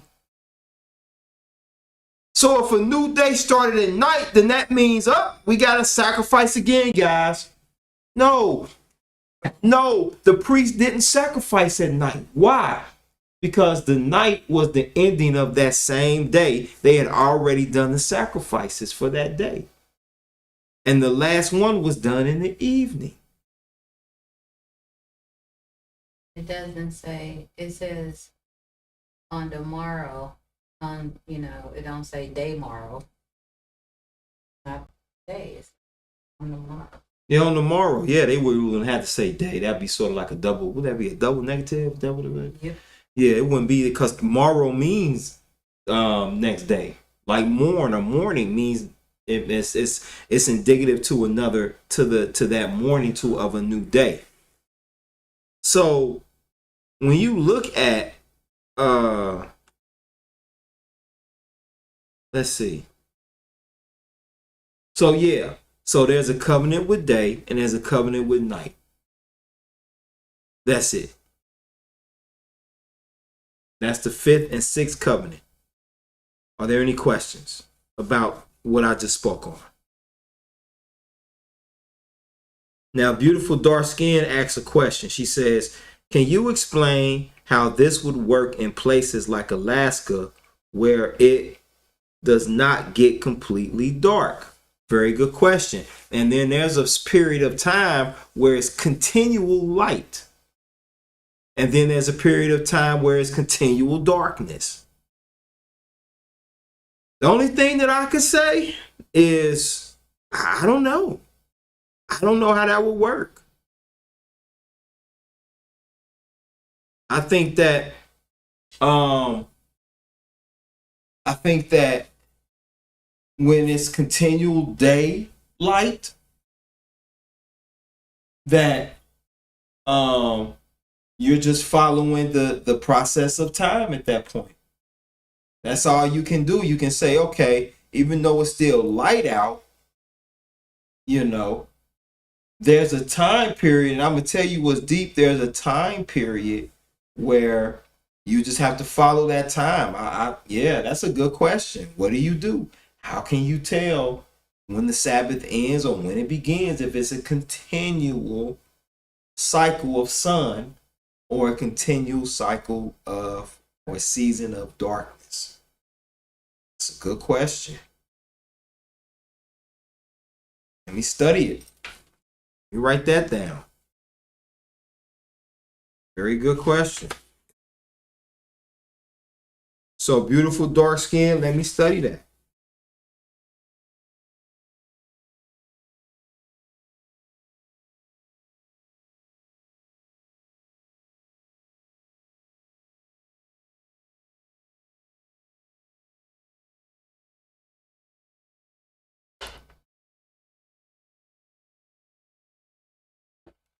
Okay. Y'all willing? I'll study that. And I'll study the region. I'll study Alaska and find out, hey, how can you tell? That's a very good question. Very good. Are there any other questions?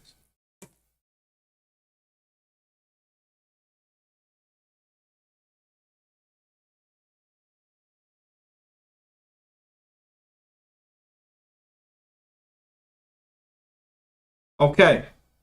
Now, I don't know if brother Yasmin, I don't know if brother Azariah is on, my brother Scythe, but he asked me a question about the book of Malachi. All right, and I read the book of Malachi. Excuse me. And he asked if it was more so future or So I read the book of Malachi. So let's go into the book of Malachi.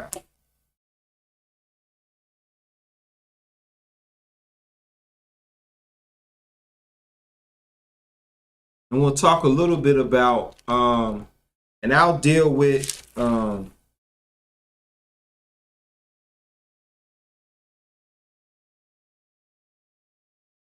we go. So let's turn to the book of Malachi. And let's see. First, let's establish something. Who is Esau?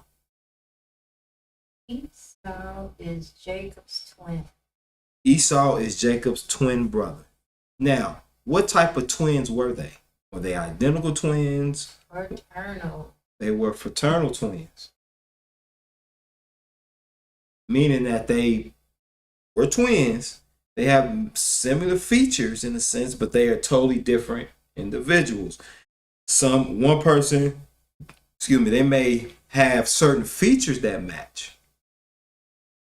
Like in this case, one came out hairy, the other one came out smooth, right? Okay. So, many would attribute Esau to being today's Jewish man. So, we're going to kind of discuss a little bit about that.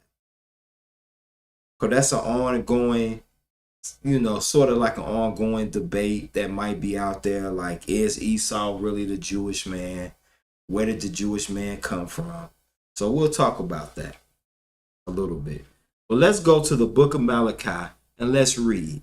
And then we'll go into the book of Genesis as well. All right. So starting at the first verse, will you start reading at the first verse, please? The burden of the word of YAH to Israel by Malachi. I have loved you, saith YAH, yet ye say, wherein hast thou loved us? Was not Esau Jacob's brother, saith YAH? Yet I loved Jacob, and I hated Esau, and laid his mountains and his heritage waste for the dragons of the wilderness. Whereas Edom saith, we are impoverished, but we will return and build the desolate places. Thus saith the YAH of hosts, they shall build, but I will throw down, and they shall call them the border of wickedness, and the people against whom YAH had indignation forever. And your eyes shall see, and ye shall say, YAH will be magnified from the border of Israel. A son honoreth his father, and a servant his master. If then I be a father, where is mine honor? And if I be a master, where is my fear? Saith YAH of hosts unto you.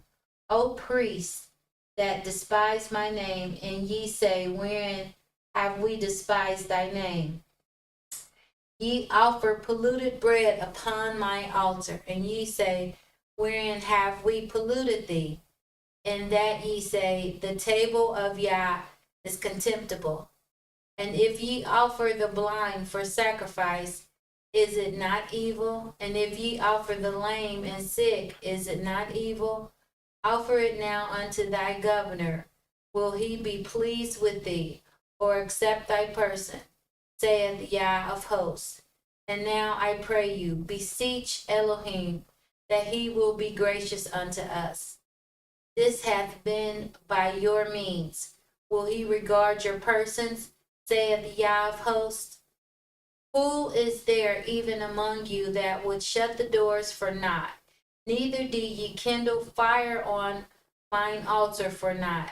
I have no pleasure in you, saith YAH of hosts. Neither will I accept an offering at your hand. For from the rising of the sun, even unto the going down of the same, my name shall be great among the Gentiles. And in every place incense shall be offered unto my name, and a pure offering.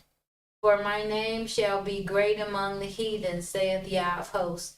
But ye have profaned it, in that ye say, the table of YAH is polluted, and the fruit thereof, even his meat is contemptible.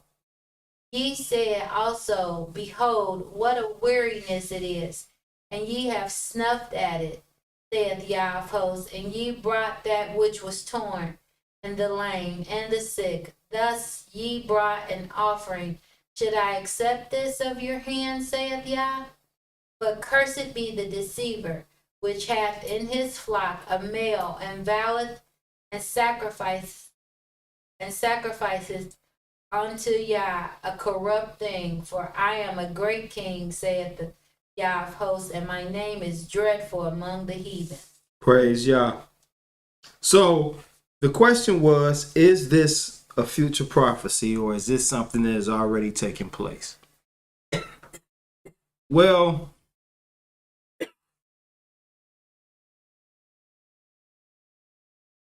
the first thing I would need to say is, or to find out, would be who Esau is. Who is Esau? Who is he? Now we know that he's the twin brother of Jacob, who was the father of Israel, right? So Esau wasn't an Israelite either. Esau is the father of the Edomites. Esau is the father of the Edomites.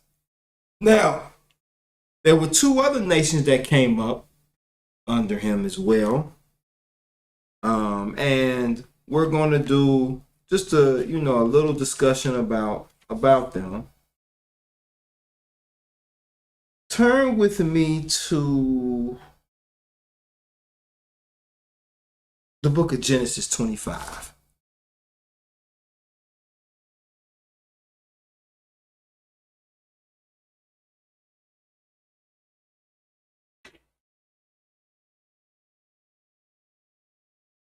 Let's see here. Yeah, here we go. All right.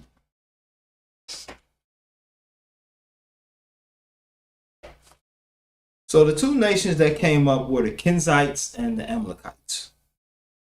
Those were the two nations that came up under. So, let's see. So, what I say? Genesis 25. Okay.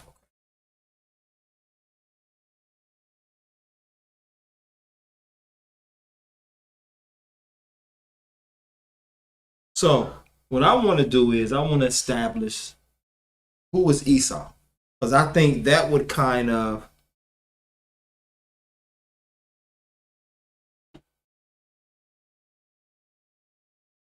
okay. That would kind of help me to understand who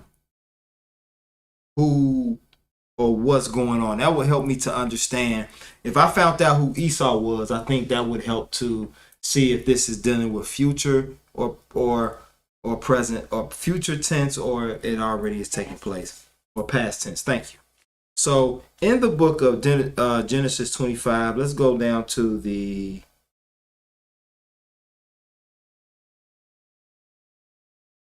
let's see.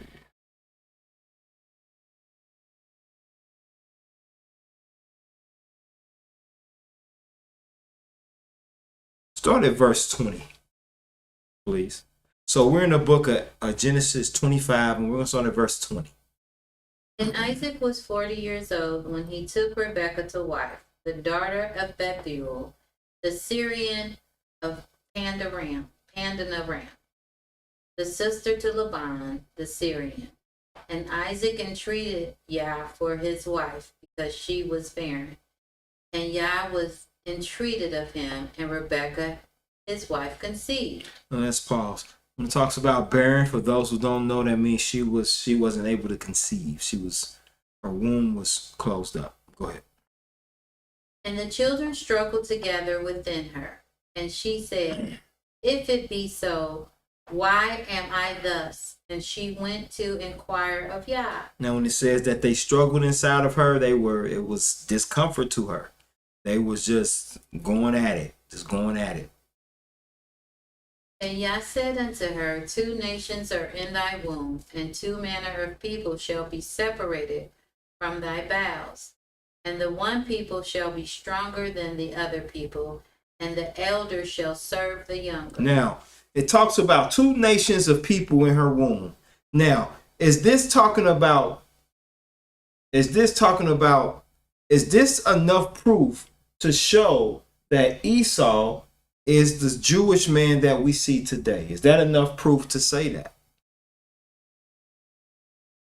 Because were the Philistines and Israel, were the Philistines and Israel the same nation, or were they two different nations?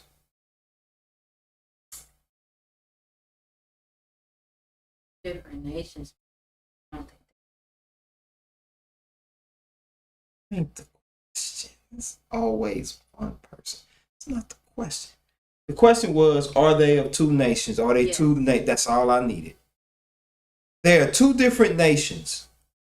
Now, are they both black nations? So if the Philistines and the Israelites were black nations, then it's possible to have two different nations, but be of the same race. Right? Okay. So this is used to show, see, this is talking about the Jewish man, is it? When it talks about two manners of people, the manner, what is the manners? That the mannerisms of individuals. Esau was a hunter, and Jacob would be who you consider sort of a homebody, right?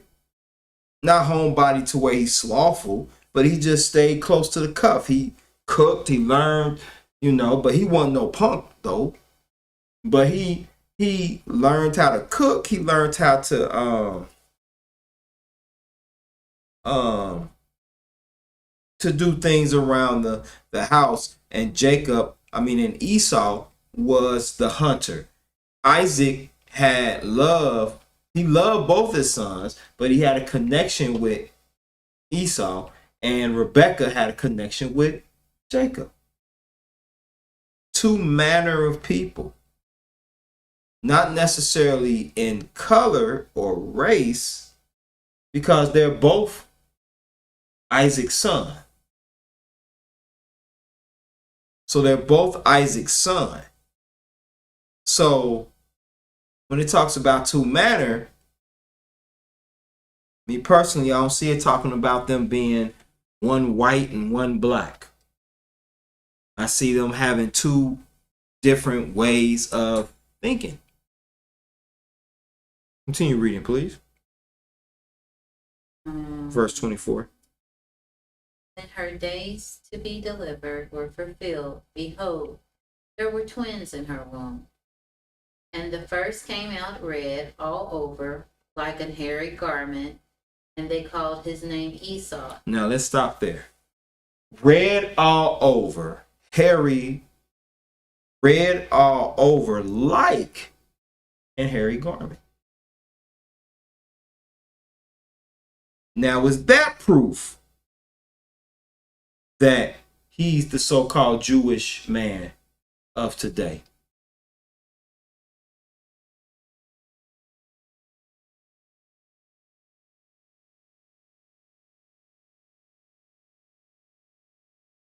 Culturally, have you seen a lot of red-headed Jewish people? Orthodox Jews? I think over time, if they are Esau, they just came to be who they are now just through generations and generations changing. But if they are not Esau, who would you consider them to be? Where would their ancestors be? Who are they descendants? Well, their ancestral line would fall under Isaac. And who was his ancestor? Abraham. And who was Abraham? But if that's the case, they couldn't be Esau's? What do you mean? You mean the Jewish man today? When did that nation turn white? That's the question.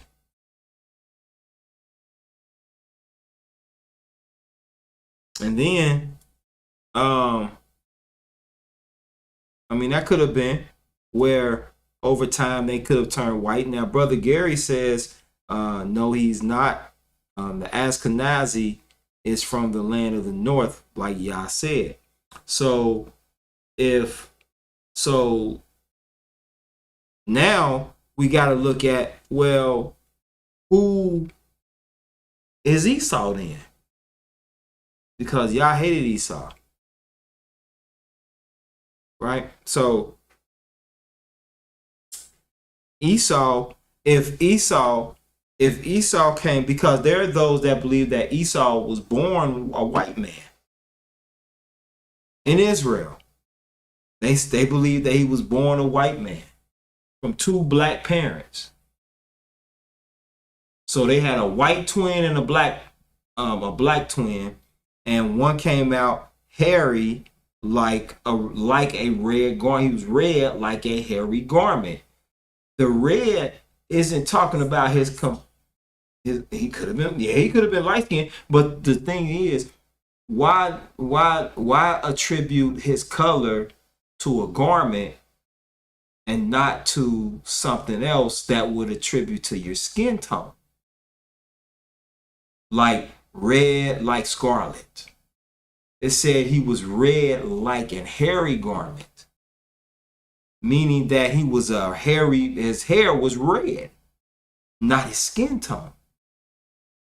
And I looked up nations that had black people, my complexion, with red hair. Or like my wife said, he could have been light skinned.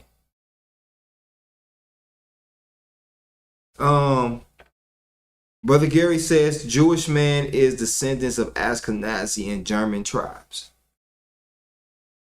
or Germanic tribes, and Esau still is in his land, many of it as Turkey.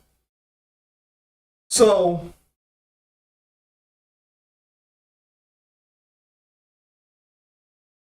now let's figure out now, what does Esau look like?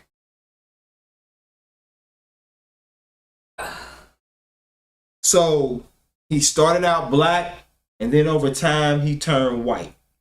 What happened?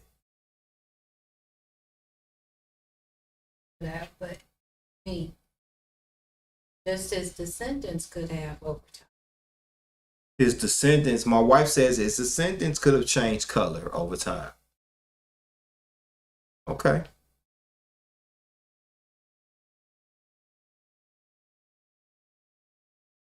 So then there is a possibility, but like brother Gary said, my brother said,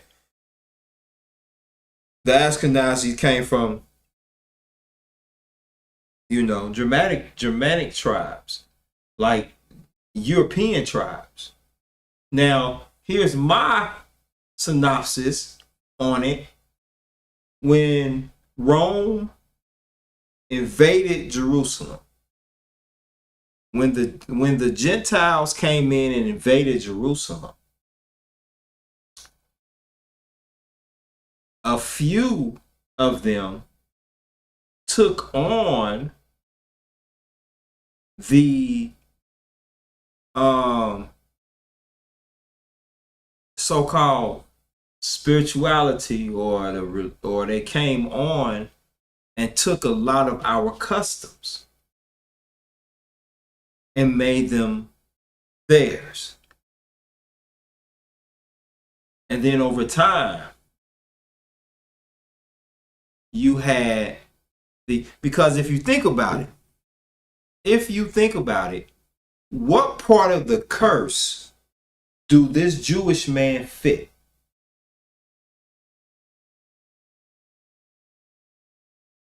If you go back and read Deuteronomy 28, what part of Deuteronomy 28 does this Jewish man fit?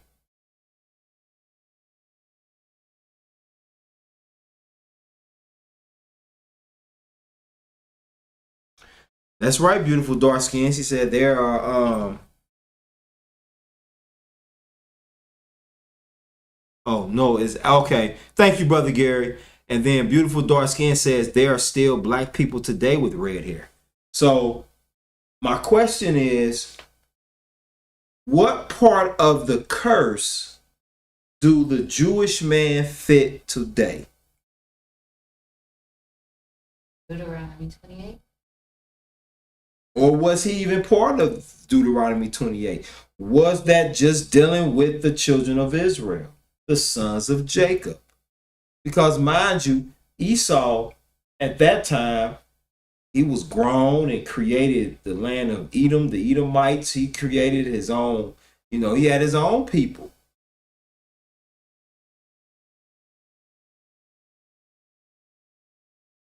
So this Jewish man says that he is part of the house of Israel. So with this Jewish man, what curse? Because Esau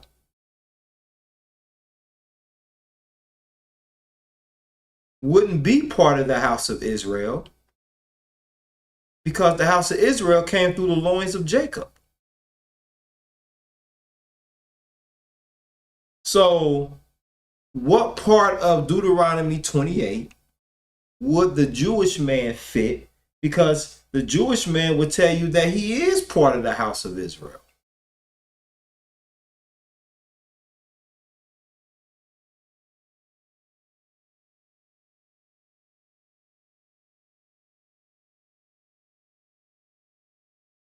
Elder Yoli says no part of the curse fits so-called Jewish man. Yah did not deal with any other nation besides Israel. That's a good point, Elder Yoli. That's a good point. See, now this is the portion of the lesson where we thinking. And I love the thinking that we're doing. My wife is over there. She is in. If y'all could see her, boy, she is over there like professor. And I got y'all on here. Just that's right. Let's get these brains moving, guys. Beautiful points. Beautiful points. But if we figure out who Esau is, maybe that would help us to figure out. And all we did was just read the first chapter of the book of Malachi. But that would help us figure out who exactly, or if the book of Malachi is future tense or past tense. Well, according to the curses in Deuteronomy 28, if they were supposed to be for the children of Israel, and the children of Israel just came through the loins of Jacob, and we don't share those curses. Excellent point. We don't share the curses with Esau because why? Because Esau was given power back over us because of what we had done. Esau sold us out. And he's right. He's not Israel. The Edomites is not of a nation of Israel. That's right. And Brother Gary says, let's see. Okay. Elder Yoli says, okay, no part of the curse. Okay. Looks like they wrote it and then took it back. But no part of so the Edomites, they say that they are the Jews. But the Jewish man, he doesn't necessarily follow. Let's see.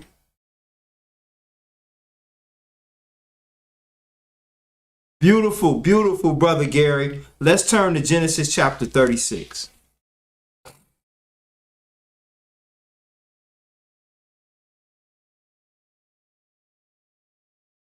Beautiful.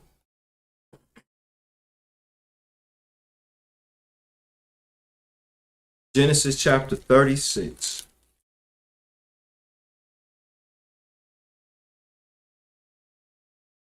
So in the book of Genesis chapter 36, we'll start reading at the very first verse, and it breaks down the different children, tribes, this generation, that generation. Let's go to it. You got it yet, babe?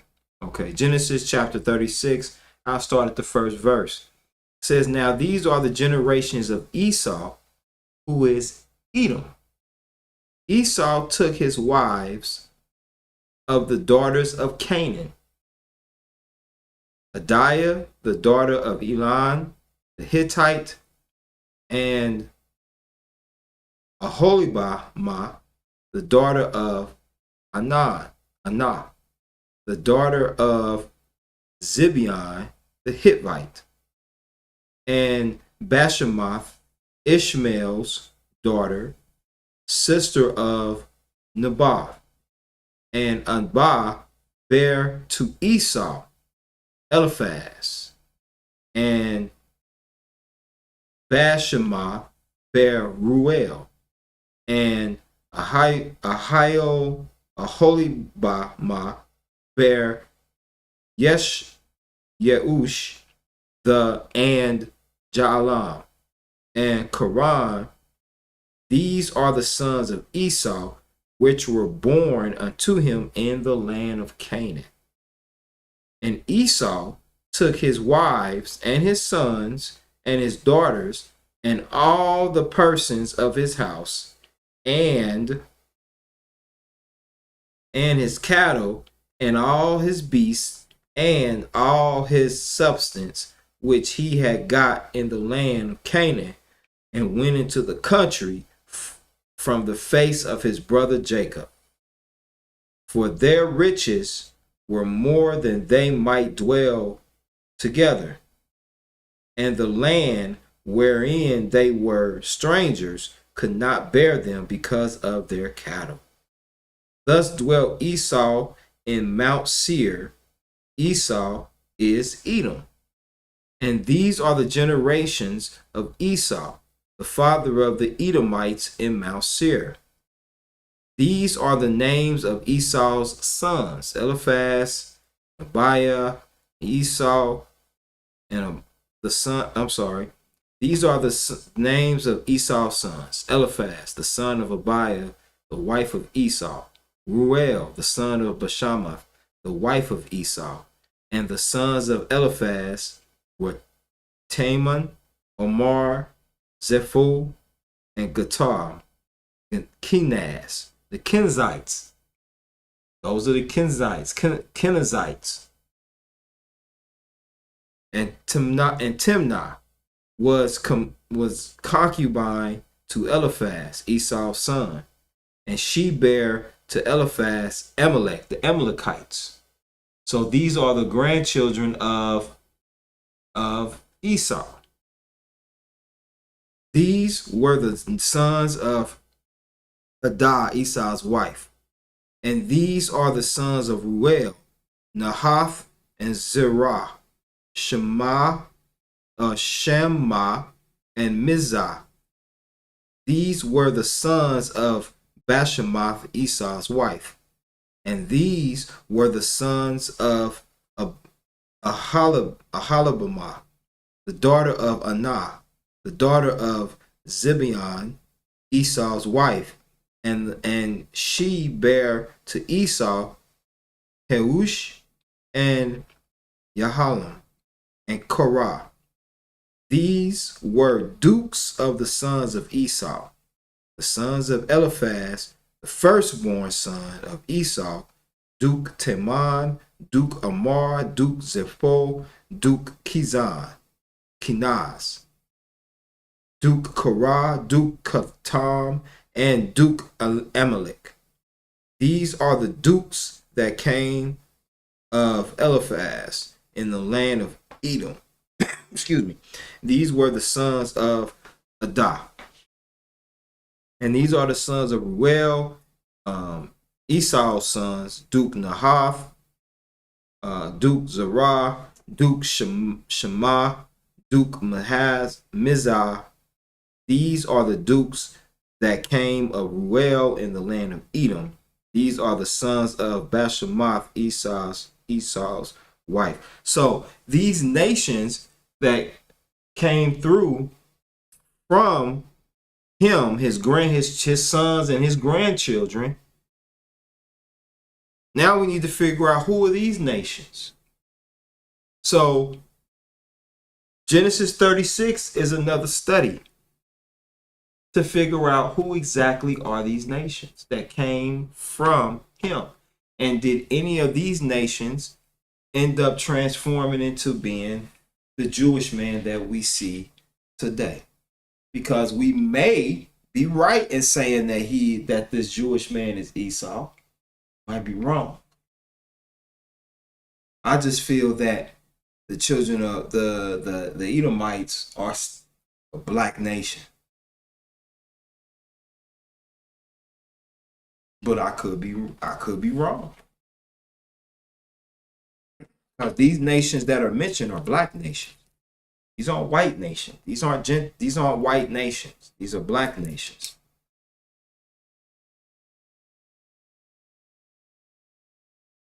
Write down my topic that I have to do is study Genesis 36.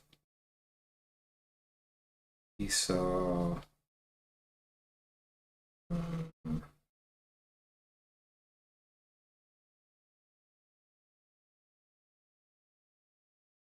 Children. Okay. I'm gonna study that. All right, good. Esau married into many dark nations. Yeah. You're right.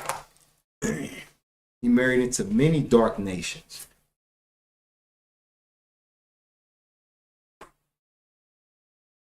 So the question lies then to really get an understanding on that Malachi.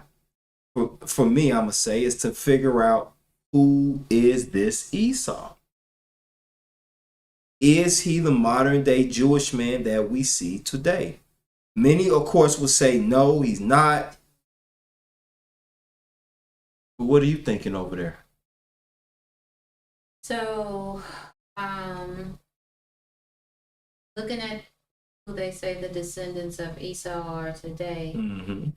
and close relative to the Levites, the Levians and Semites are the Arabs. They seem to have worshipped such gods as El. Mm-hmm. In some Jewish traditions stemming from the Talmud, the descendants of Esau are the Romans, Mm-hmm. and to a larger extent, all Europeans. So, Now I did come across that the Talmud would tell you that the Jewish man is from European descent. That's what the Talmud says. So I hear you, babe. You're right, because that's what I came across. So, but my brother Gary said his bloodline could be amongst the European through his mixing. But he said, I don't know. I'm with you, brother. I'm that's why I think that's why I wanna this figuring out who Esau is. I know some may say it's not important. It's not important to salvation. I don't know. But it's important because and nobody here is saying that. Everybody here is really throwing out some great ideas. The only thing is I just need to I want to know who he is, because I feel that once we figure out who Esau is, the modern day Esau, then we will be able to determine if Malachi is future or past tense. so do we know we're the modern day Israelites? Oh, well, yeah. Yeah, it's us. Yeah, we're the modern day Israelites. It's us. Israel is not Deuteronomy 28 tattooed across our chest. And you know what's deep, but I'm gonna tell y'all, man. People will argue who Israel is. We are Israel. You ain't gotta go no further, really, than Deuteronomy 28. What other nation has been as destroyed as Israel? Okay, brother Gary. But what other nation has been more destroyed than us? Just give me one nation that has been as destroyed as the black man and black woman. Even though not all black people are Israel. But I want you to type in or tell me what one nation has been as destroyed, displaced, and as indoctrinated as the black man and black woman. Just give me one nation.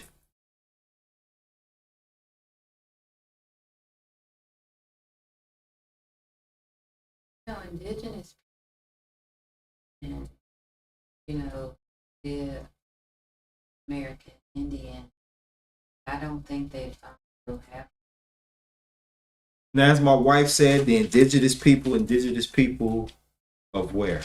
just Indian. The Indians. Now, Americans. very good. Now, my wife said maybe the American Indians. Now, for those that may feel that it was the American Indians, here's my next question. Where were they stripped of their religion and began serving another man's God? It's us. So I'm not going to say that there were no other nations that did not go through slavery. But what I'm saying is that there are many nations that went through slavery. But which nations went through as, like, for example, the Scottish, they went through slavery. They went through it. You know what I'm saying? A lot of European and Gentile nations, the Romans enslaved their own. We had slaves. There were African tribes that had black slaves. So, but here's the thing. When African tribes enslaved when they enslaved other people, the people that were enslaved still knew who they were and where they came from. Right? They still knew. When European nations enslaved other European nations, they still knew who they were. But it's something about this slavery, the black man and black woman being going through the Atlantic slave trade. We were stripped of our identity. No other nation, I don't know of any other nation through study that was stripped of who they are as an identity. As a matter of fact, for some, it made them stronger and closer to their faith. The American black man and black woman or the black man and black woman seem to be the only ones that gravitated to that's Stockholm syndrome. You kidnap us, we're going to love your God because we're going to make your God our God. Got a few comments on here. Telltale sign, yep. We are the American Indians. He says, we are the American Indians. And you know what, Elder Yoli? I wouldn't disagree with that. I think that because I'm be honest with you, we got some of that in us. I think the most famous one is Blackfoot. It's everybody Blackfoot. Choctaw. Yep. My great grandma was now she was Blackfoot, if I'm not mistaken. Because they would talk about I remember my great grandma very vaguely, but I remember she was this little lady and she had this long hair. I mean silky. I know, right? And I mean silky. And I remember that. I remember a little bit of that. But I remember my grandma's mom. So a little bit. But Brother Gary says Deuteronomy 28:46, and they shall be upon thee for a sign and for a wonder, and upon thy seed forever. Seed forever. Boom. Brother Gary, thank you for that scripture, man. Listen. What sign? Well, I don't even have to ask that question of what sign.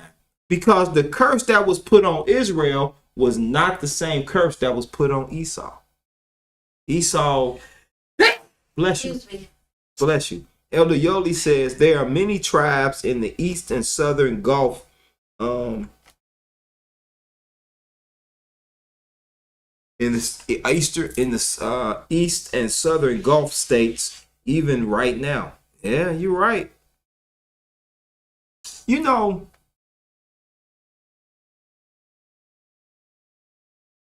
the more that I talk about this, the more that, here's the thing. Y'all really going to study this Esau. But I'm not studying it to prove my brothers and sisters wrong. I'm studying it because I want the truth. That's why I'm studying this. I don't want to be up. That's not why I want to study it, because I want to know the truth. If Esau is the Jewish man today, and I have proof and understanding on it, praise Yah if he is.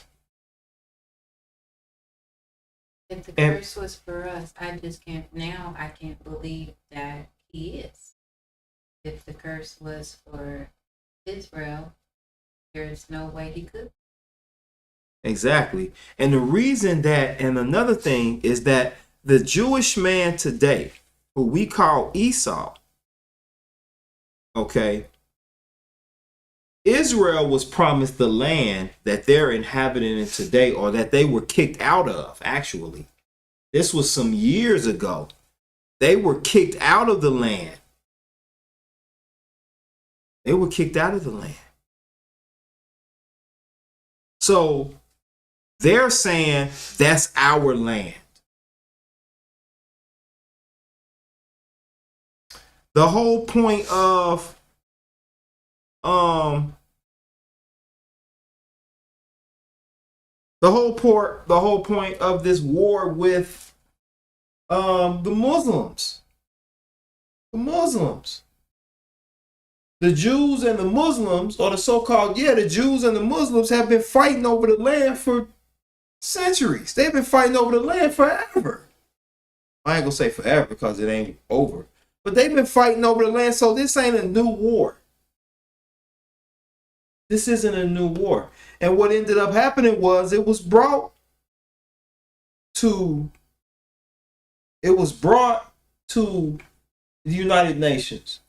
And the government decided to, and actually the U.S. had said, well, we'll give the Jewish man, the Palestinians, we'll give them this part of land, and then the Muslims will give you this part. And what ended up happening is the Jews got the biggest part of the land, and the Muslims was like, man, this is our land, and we want the big part. So they've been feuding and fighting for years. For years. Brother Gary Moore says, Nehemiah ran into roadblocks with our lineage, trying to establish the priests. So don't be surprised if you run into, you right, brother. That I'm glad you said that, Brother Gary. I'm glad you said that, because there are roadblocks out there, especially when you're trying to find the truth. But I'm gonna walk into it. I'm walking into it. I'm gonna walk into it differently though, because I just want the truth. And if this white Jewish man is Esau, praise Yah. If he's not, praise Yah. You understand? I just want the truth, because that's what is important, is just getting to the truth. So I don't know if anyone agrees with me, but to truly, like I read the book of Malachi. It's only what, 3 chapters, 3 or 4. It's only 3 chapters. So read the book of Malachi. I read the book of Malachi, and the one thing that sticks out to me is that I think that'll help us to figure out if that's future or past. My brother Gary said, keep in mind, Yah carved Esau out of his own land. So far, Esau would have to have no reason to seek our land. He has his own. Well, the reason that he wants our land is because he's saying that that's the other thing.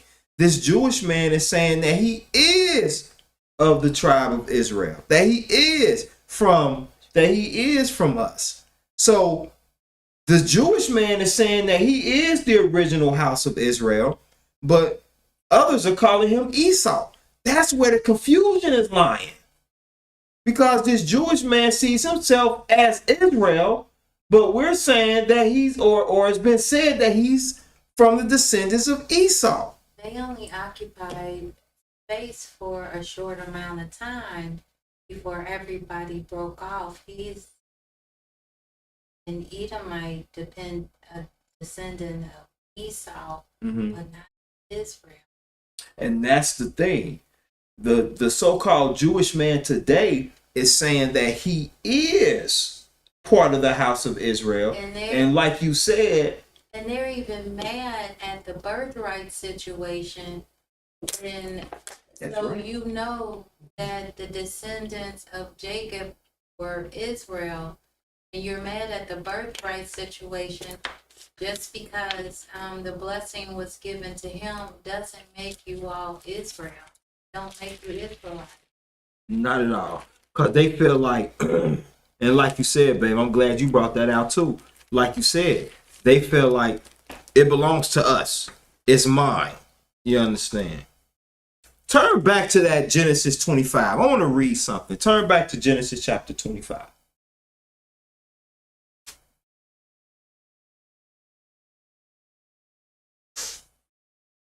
Turn back to Genesis chapter 25, and I want to read something.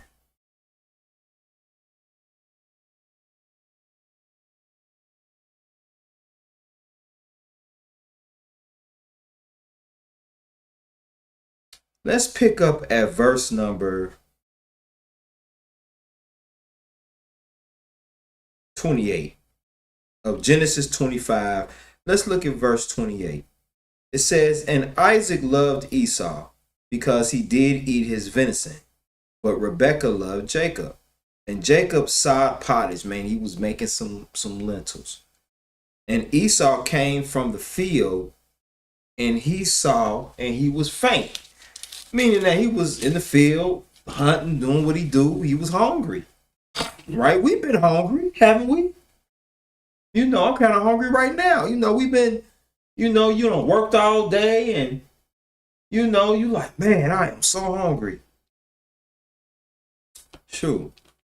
It says in verse 30, "And Esau," and we're in Genesis 25, "and Esau said to Jacob, Feed me, I pray thee, with that same red pottage, for I am faint. Therefore was his name called Edom." He was feeling faint, so his name was called Edom. All right. Now, "And Jacob said, Sell me this day thy birthright." Let me explain something to Israel. Or not explain, let me ask this question. Can you give away something that doesn't belong to you to give away? Like, can you sell your birthright?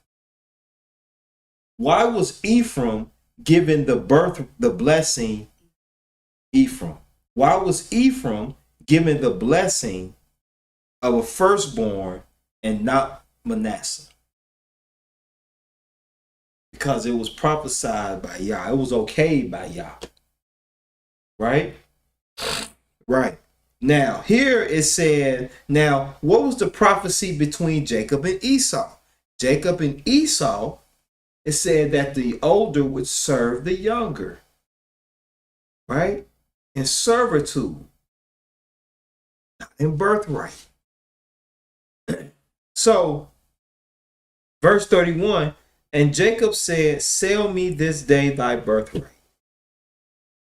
You can't sell your birthright. Not unless YAH takes it and gives it to someone else. But you firstborn, that's what you are. This, and I hope it's a Jewish man or woman listening right now, because we need to get this out the way, because it is deep that, the Talmud, which is a bunch of, which is just rabbinical commentary. That's what a Talmud basically has in it. Jacob said, sell me your birthright. And Esau said, behold, I am at the point to die. He was not. He was not that hungry. This man could go hunt a buffalo.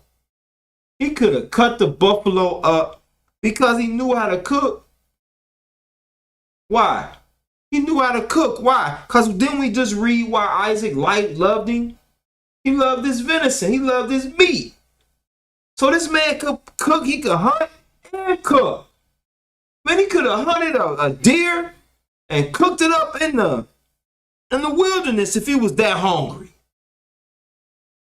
He was a hunter. He knew what to eat and what not to eat.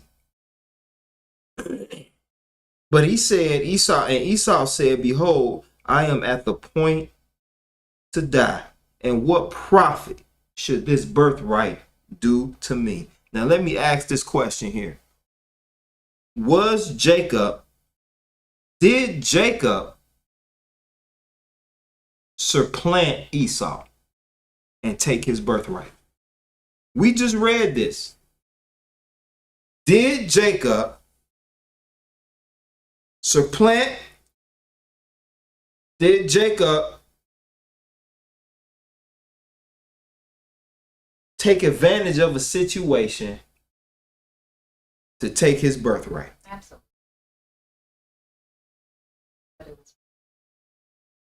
Not birthright, but the older would serve the younger. So an establishment of power was given, but not birthright. Yeah, I mean, if your brother is hungry, why would you not feed him? If there was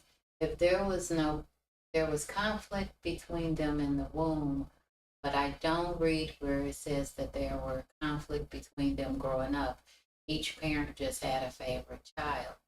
So if there wasn't conflict between them, why would you not just give your brother soup? But if there was conflict, then you'd be like, your birthright. Well, reason being is because when you read scripture, the birthright was held in higher esteem than it is to this day. So to be firstborn, you got certain things being firstborn. Number one, who did YAH want? YAH wanted all the firstborn for himself. So I belong to YAH. I mean, I belong to him anyway, but I'm a firstborn. So I belong to the Most High.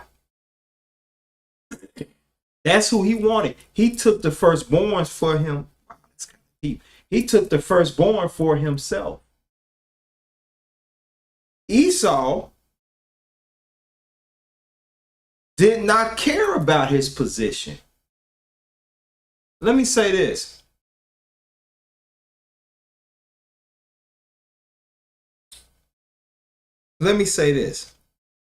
When it comes to certain things, like for example, think of something that you hold near and dear to you. Near and dear, right?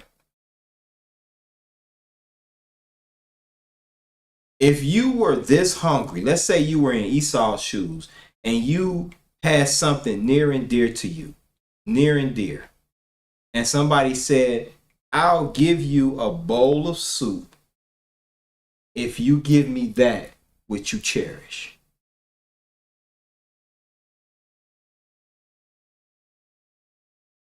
I mean, you cherish it.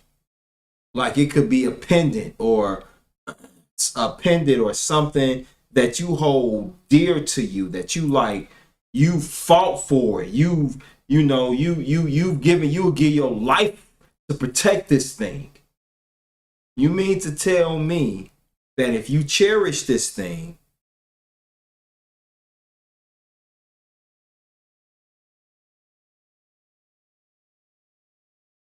you'd be willing to give it up for a bowl of beans? But that wasn't your question. The question was, did Jacob, Virgil, guess kind of sneakily get it from him. I don't. And so, in answer to that question, I just think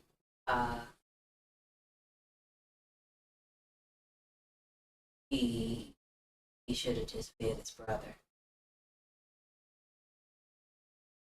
No matter what it was, he should have just fed his brother. He knew what he was asking for. That's why he did it. That's why he said, I'll give you this for this. Brother Gary said we got a kosher Chinese joint and kosher Dunkin' Donut. But here's the thing. Did Jacob wasn't deceitful to Esau. He might not have been deceitful where he was sneaky, but I think that just the mere fact that he knew how much power it held, he did kind of hold it over his head like, your birthright. He knew how much power it held. Or he could have asked for anything. He could have said, I'll give you lentils if you kill a venison for me. I'll give you lentils if you give me some of your flock. I'll give you lentils if you... But he knew how much power the birthright held. And so, yeah, he went straight for the jugular. Very good, my love. You said he went straight for the jugular. Well, you said, so let me ask this. So here's this. So that's what brought up my question. And I want everyone to hear what I'm saying. This is what brought up my question on, this is what brought up that question on, would you be willing to give up anything you cherished for a bowl of beans? That's what brought about my question. Esau didn't see the value in being firstborn in the first place. Esau was not that hungry. Let's go back for a minute. Nobody has to turn with me. I'm going to turn there. But let's look at this. In verse 28, it says, and Isaac loved Esau because he did eat his venison. Meaning that he would go, he knew how to hunt. And in knowing how to hunt, he knew how to cut that meat up. He could have started a fire. He could have went there. His mama was probably in the house. Hey, mama, Jacob tripping. Can I have a roll? I'm hungry. There's so many other avenues that Esau could have took if he truly cherished being firstborn. But because he wasn't under duress. He could have said, nah, I'm cool, man. I ain't give you or he could have been like, bruh, I'm a hunter. I'm going to take the beans and I'm going to keep my birthright. Me asking was just being nice. It was so many scenarios that Esau could have done. Esau knew exactly what he was giving up because he didn't cherish his birthright. Answer your first question. I think that Jacob did.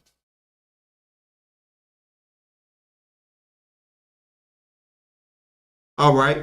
Our sister Niche says, it does seem like Jacob used his brother being hungry to his advantage. Yoli says it was prophesied to have this position. His mother arranged this. Okay, well, let's look at it. If we're saying that he used this to his advantage, let's look at it. And I'm not saying that he didn't, but what I'm saying is that Esau was not deceived. Esau was not deceived. The Jewish man believes that Jacob deceived Esau. It wasn't deceived. So let's look and see what the prophecy actually was. Let's go back a few verses. Go back to that Genesis 25. All right. In the book of Genesis 25, let's go up to, you okay?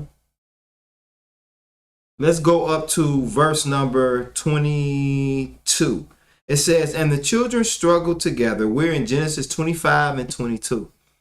It says, and the children struggled together within her, and she said, if it be so, why am I thus? and she went to inquire of YAH. And YAH said unto her, 2 nations are in thy womb, and 2 manner of people shall be separated from thy bowels. And the one people shall be stronger than the other people, and the elder shall serve the younger. Nowhere in there did it talk about a birthright. No, but we're not, you didn't initially say the Jewish man believes that he was deceived. You asked if you thought Jacob did deceive. Actually, no, I did say that. You said, you used another word. You said "sir." I can't remember the word. I use supplant, which is deceived. So, okay. Maybe he didn't deceive him because he asked outright, but he did use it against him.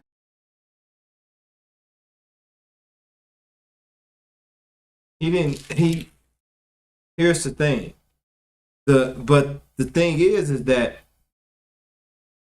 the birthright wasn't prophesied to be given to Jacob. Just a position of power would be given to Jacob. Not a birthright. But in order to have that position of power, you don't need a birthright for that. Y'all just put you in that position. Like, for example, who was the firstborn of Jacob? Who was the firstborn son of Jacob? There you go. Now, the firstborn son of Jacob was Reuben, then Joseph. Joseph came, and then after Joseph was what? Benjamin, right? Joseph is way down the line. Joseph, I know, that's what I'm saying. You said then Joseph came. Then Joseph came. After the fact. I know, I'm sorry, guys. Right, thank you, Reuben.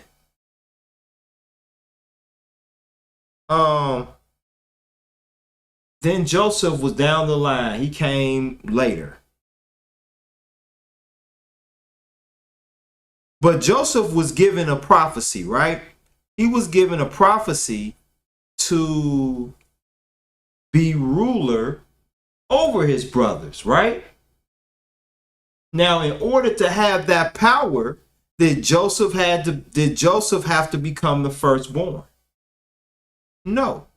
It didn't take away the position of firstborn. It just meant that the younger is going to have power over his elder brothers. Over his brothers. That's all. So that's the same here. Jacob was just prophesied to rule over that Esau would serve Jacob. That's what that prophecy was. So it wasn't that his birthright would be taken, because Jacob didn't need the birthright in order to be in the position of ruler over Esau. And it's your firstborn status only comes from the father. Your firstborn status comes from who comes out the womb first. No, just from the father though. No, that's more so that's your because if it doesn't just, that's what tribe you're part of. If it doesn't just come from the father, then Joseph was the firstborn of his mother. Oh, I see what you're saying. No, it goes by the father, the lineage of the father. But the difference between these two is that Jacob and Esau were both in the womb at the same time. Esau came out first, and then Jacob came. So that made Esau the firstborn. He was the first one to be brought out. So, and in actuality, Joseph wasn't the firstborn of his mother. Joseph and Benjamin. And then yeah, that's right, because Benjamin, she died right after Benjamin. That's right, she died right after Benjamin. So it when it comes to the line or the lineage, No, he still wouldn't be the firstborn of the tribe. He would still be considered No, I said at that mother. number. Well, yeah, it'll go by the father. Go by the father. Yeah. Let's see. So what I'm getting to is that Esau, and what I want everyone to look at is I want Esau to see, I want y'all to see if now, did Jacob use this to the advantage? He wasn't promised to get his birthright, but however, Esau just gave it to him. Esau wasn't under duress. Esau said, it ain't important to me. Did he ask for it? If it were not a duress situation, then what did Jacob ask for? He asked because he knew the power of it. You don't just ask for something because somebody is hungry. Of course. He knew the power of it. But you got to think about it. Even you can't sell. You can't sell a birthright. You can't. Then you can't sell a birthright. But what we're forgetting to see is Esau said, "What importance of it is it to me?" Whether he had thought it was important. No, it's not whether anything. We got to take everything into. Hold on now. We got to take everything into consideration. Esau looked at that birthright as though it was nothing. He may have, but the original question was that he didn't deceive him because he asked for it outright. But he could have asked him for anything if that particular thing did not hold power. No, I'm not going to say having a first. I'm not going to say that being firstborn doesn't hold power.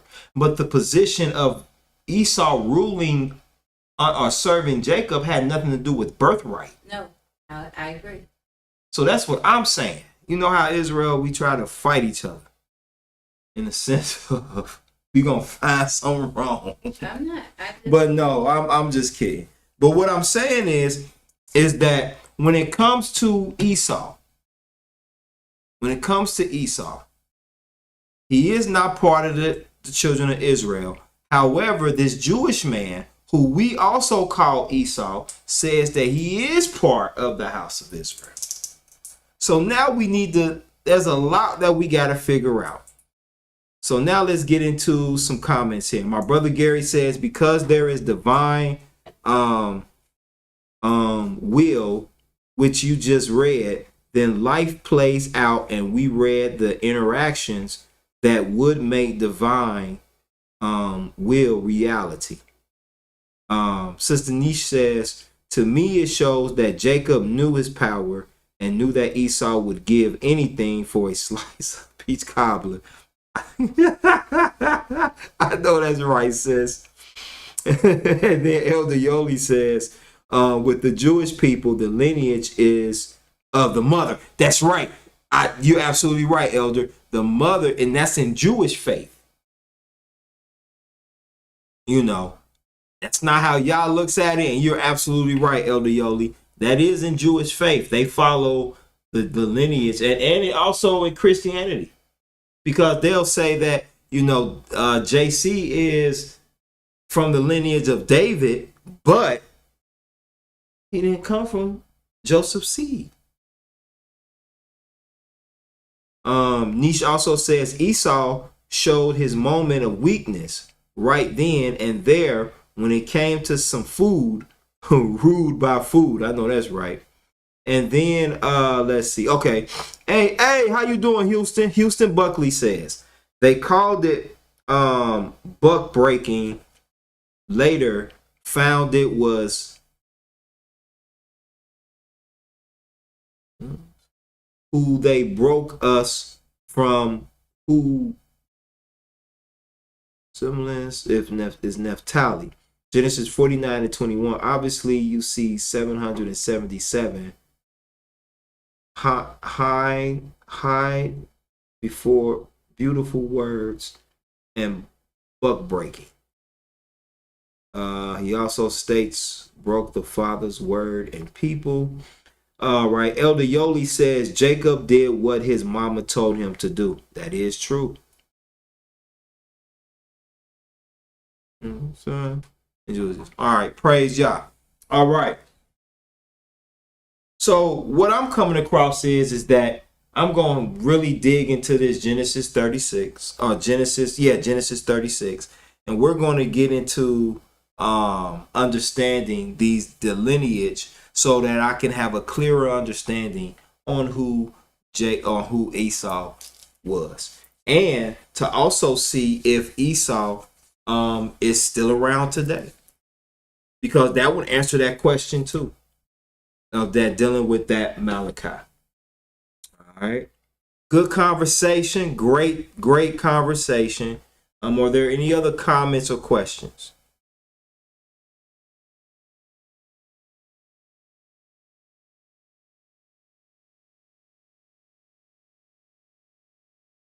Hey, Elgin, praise Yah. Shabbat Shalom. Shabbat Shalom. Praise Yah. Elgin types in Shabbat Shalom, Israel. All praise the mighty, the most high Yah. Hallelujah. Praise Yah. Shalom, shalom. Brother Gary says the divine will was what his mother shared with him. Then we read how it played out. Very good, Brother Gary. You're right. You're right. The divine will. But the one thing is, once again, he was not prophesied to be considered firstborn, but he was prophesied to be ruler, or where his older brother, the firstborn, would serve him. Yeah.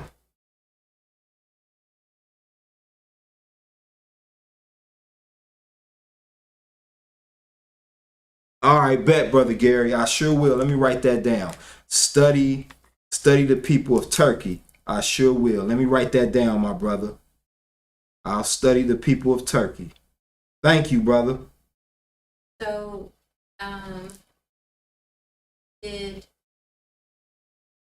so Esau and Jacob were before the 12 tribes, correct? Yes. Uh-huh. So I think what Buckley is saying is, if you look at Genesis 29 and it gives a description of each brother, Uh-huh. it's Genesis 49 verse 21. Naphtali is a hind let loose, he giveth into goodly words. That's being compared to Esau. He's a hind let loose, given into goodly word. Oh, so he's doing that comparison. Okay. Oh, okay. Giving into goodly words. Meaning that I guess you just give in to good, you know what I'm saying? You could be slick talked. Yeah. Okay. All right. Okay. I understand now. Okay. Well, this was a good discussion. This was a good discussion. And I'm glad that we had this discussion. I'm glad my brother Azariah asked the question about Malachi, because now it takes us to a whole different type of study that's going to have to take place. So y'all willing, we'll come back with who is Esau and we'll deal with that. Brother Elgin says Esau was chosen by the Most High to lead the children of Israel, but the mighty Elohim did make Esau a great nation. Yeah, Jacob was to lead Israel, but he did make, you're absolutely right, he did make Esau a great nation. So that's another thing too, he made him a great nation. And right now, if you look at the Jewish man, he is a powerful nation. Because you got two superpowers. Actually, three, if you think about it. Well, no, two. And what's deep is that Judaism is still a form of Christianity. It's still under the umbrella of Christianity or Catholicism. Even though they don't believe in JC most. Yeah, right. But most Jews, just like most Muslims, don't denounce Christ. They just look at him in a certain way. Like in Judaism, depending on, because Judaism is broken down into certain parts. Like you have the so-called more modern day Jew, and you have the Orthodox Jew. But you also have the reconstructed Jew or something like that. But in Islam, in Islam, you got Catholicism and Islam. Catholicism, and I saw this one in my study that Catholicism houses also parts of Rastafarianism and Judaism.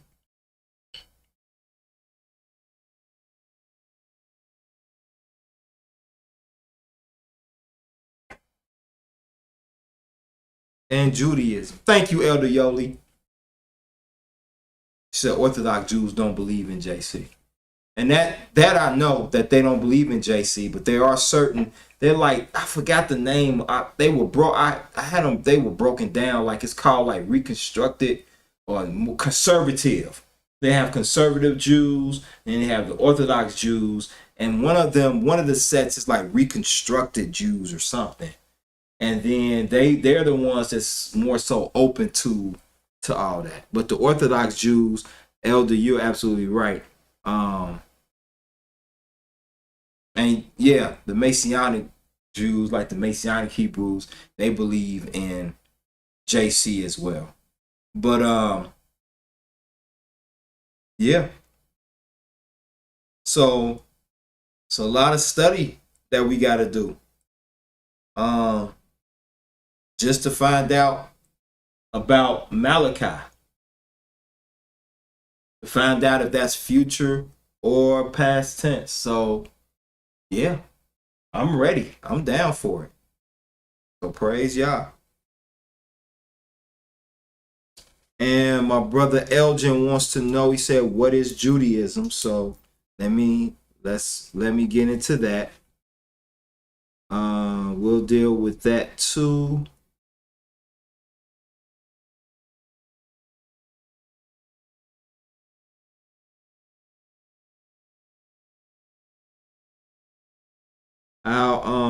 We'll get into that as well, y'all willing. But we'll get into that as well. Let's see. Ashkenazi, Brother Gary says, Ashkenazi converts having homeland. Their nativity is European. Esau is Hebrew people. His great nation is here today.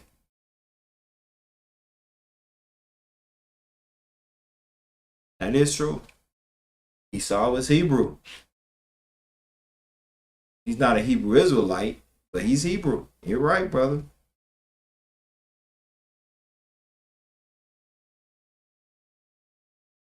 And Hebrew is a language. That's what, that's part of the language. That's Hebrew is a language. Or is Hebrew a nationality?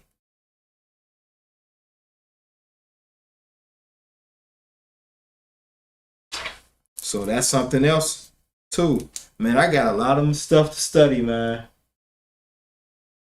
A lot of stuff. What is Hebrew? And I think it's good because the more that you learn about your culture, the more you learn about your faith, I think that it also helps to strengthen your belief in it because you understand it more. By asking these questions and doing this study, it'll help you realize, like, hey, you will learn more about your faith and who you are. You will learn more about your faith. So, yeah. It's 49. It just kind of give a breakdown of what Jacob said to his sons and how they are and how they were going to be. So it'll just be a testament of how brothers are too, because of how he went into detail about what's going to happen or what type of people they were or whatever. Yeah. Okay. So that means I need to look at that Genesis 49 too, don't it? Okay.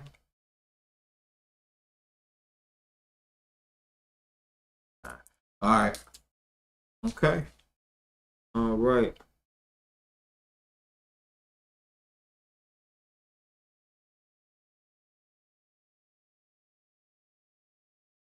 Our brother Houston says, Hebrew mean man of fire and worshiper of the sun. Okay. Brother Gary says, glad we could help. Yeah, I appreciate it. Houston, our brother Houston also says, trust and shield in the master. He's has to be your buckler. That is true. Trust in Yah with all your heart and lean not into your own understanding. That's why I have no problem going back and studying.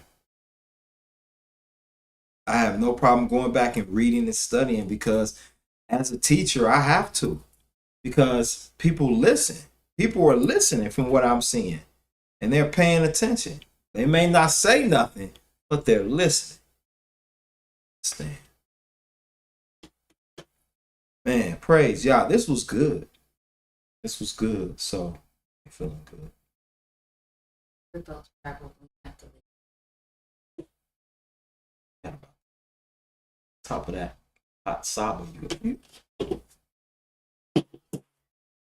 So, what we're going to do now is we're going to go ahead and get ready and adjourn class.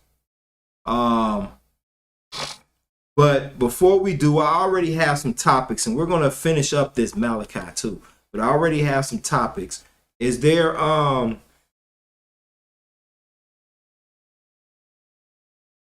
okay. So are there any other questions or comments? Is there anything anyone have any questions that they might Yah willing would like me to cover by his will next week? Anything like that? Go ahead and put it in the message board. If there's anything Yah willing you would like me to study on or any questions you may have. Because I got quite a few topics here.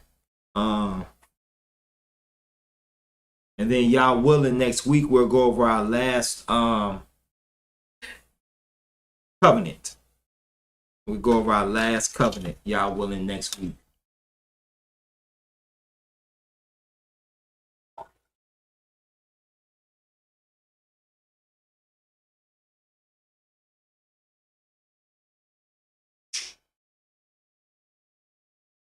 Okay. Okay. All right. So no comments, no questions. I see comments, no questions. I want to thank our House of Yehuda the House of Yehuda family online and those that are here. Man, I thank y'all. I appreciate and love y'all, man. Y'all are so awesome. I love the wisdom that y'all bring forth. I love how y'all I love how we can have a conversation and be I love how we can have a conversation and I can learn and grow. But let me say this too. What we have to definitely get out of is that sensitive spirit that we have too. Because just because I may disagree with you, or just because I may say something, and I'm only saying it, not to say that, you know what I'm saying, but I'm just throwing it out there. That don't mean that we can't have a conversation. I'm not going to agree with everything you say. You ain't gonna agree with everything I say. But that don't mean that, you know what I'm saying, if I come back with something, that don't mean that I'm at the end of the day, I hate you or we arguing and fighting. No, it ain't. It's just that we're having a conversation. You know, there may be something I disagree with you, you disagree with me, and we keep it moving. But the weekly Shabbat day, at the end of the day, as long as we all can leave happy, you know, and a little bit more. And I'm going to ask this question. Do y'all feel more enlightened today? I know I do. I found some things. My wife says she does. I mean, finding out these things and y'all posting stuff on the in the message board, I'm really growing. I'm growing with y'all. You understand? So Brother Elgin says, that's my prayer every Sabbath, that my ears and my heart is open to all Moray's teaching in the name of Yahweh. There you go. Praise Yah. I know that's right, my brother. Praise Yah.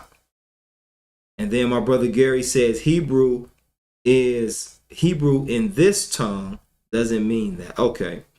And then Brother Houston says the ancient stones and the 12 tribes of Israel symbols and connection to the ancient stones. Okay, it says right, hallelujah. So I think that like I said, I appreciate you guys so much. And it's not, this isn't my program. This isn't my place of, I'm saying of, this place here is a place that we want to engage and edify Yah at. That's why we welcome all the conversations and we welcome in all the certain thoughts, as long as it stays on topic of edifying Yah, edifying the Most High, praise Yah. Praise the Most High Yah. So now let's go ahead and let's get ready and end class. So let's go ahead and get ready and end class. Once again, it was an enjoyment. Also, too, thank you for your offerings that you send in. We're truly grateful for those offerings here at the House of Yahudah.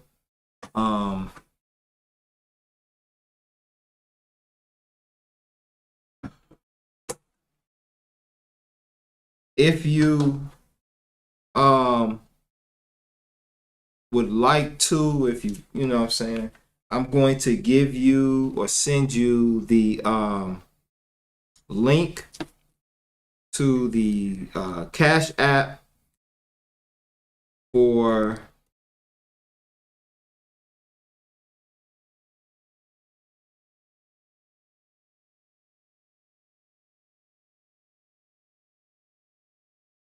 and that's the Cash App link for any donations if you would like to send them in. We truly appreciate your love and your support.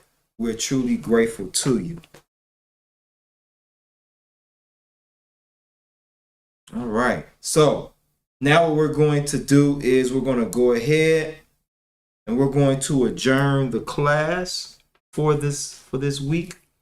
So feel like doing a prayer? Sure. All right.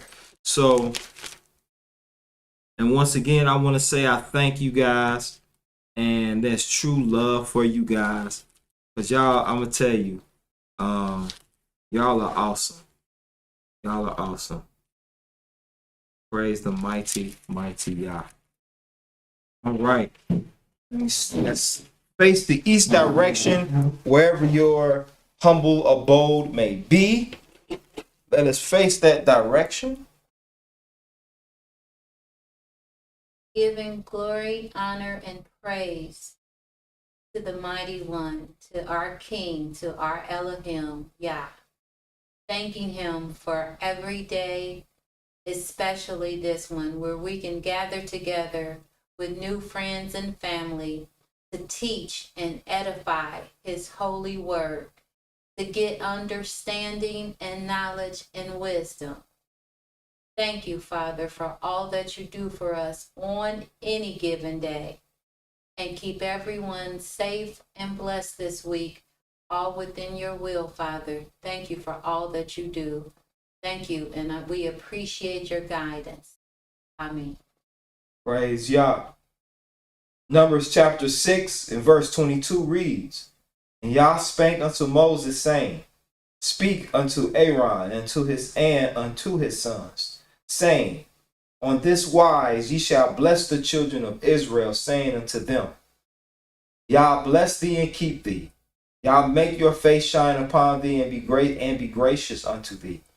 Yah lift up your countenance upon thee and give thee peace. And they shall put my name upon the children of Israel, and I will bless them. So may the name of Yah be upon us. For without you, Yah, we're nothing. Thank you. Thank you. Thank you. Amen. All right. So now what we're going to do now is we're going to go ahead and adjourn. Once again, I want to thank everyone for their support, for the wisdom you shared. I truly love you guys. And one thing that I definitely want us to know is what we already should know, is that every step we take has got to be made with Yah in the front. Because without Yah, we'll struggle. Now that don't mean that, and let me say this too, even though we trust in Yah, we still struggle. But the beauty behind knowing Yah and trusting in him is that we'll know how to handle the struggle. We'll know to keep going. And don't settle. Don't settle for anything less than great. Because everything that we do, work hard to be great so that we can attribute that to Yah. Because our Father deserves all praise and all honor. So every good thing that we acquire, let it be given up to Yah. And let the world know that Yah gave me this. Yah blessed me with this greatness. Things that's done, in righteousness. Not talking about nothing you acquire in wickedness or nothing like that. But things that are acquired in righteousness. All things are attributed and blessed to Yah. So with that being said, praise the mighty Yah. Shalom, shalom, shalom. Yah bless and always put him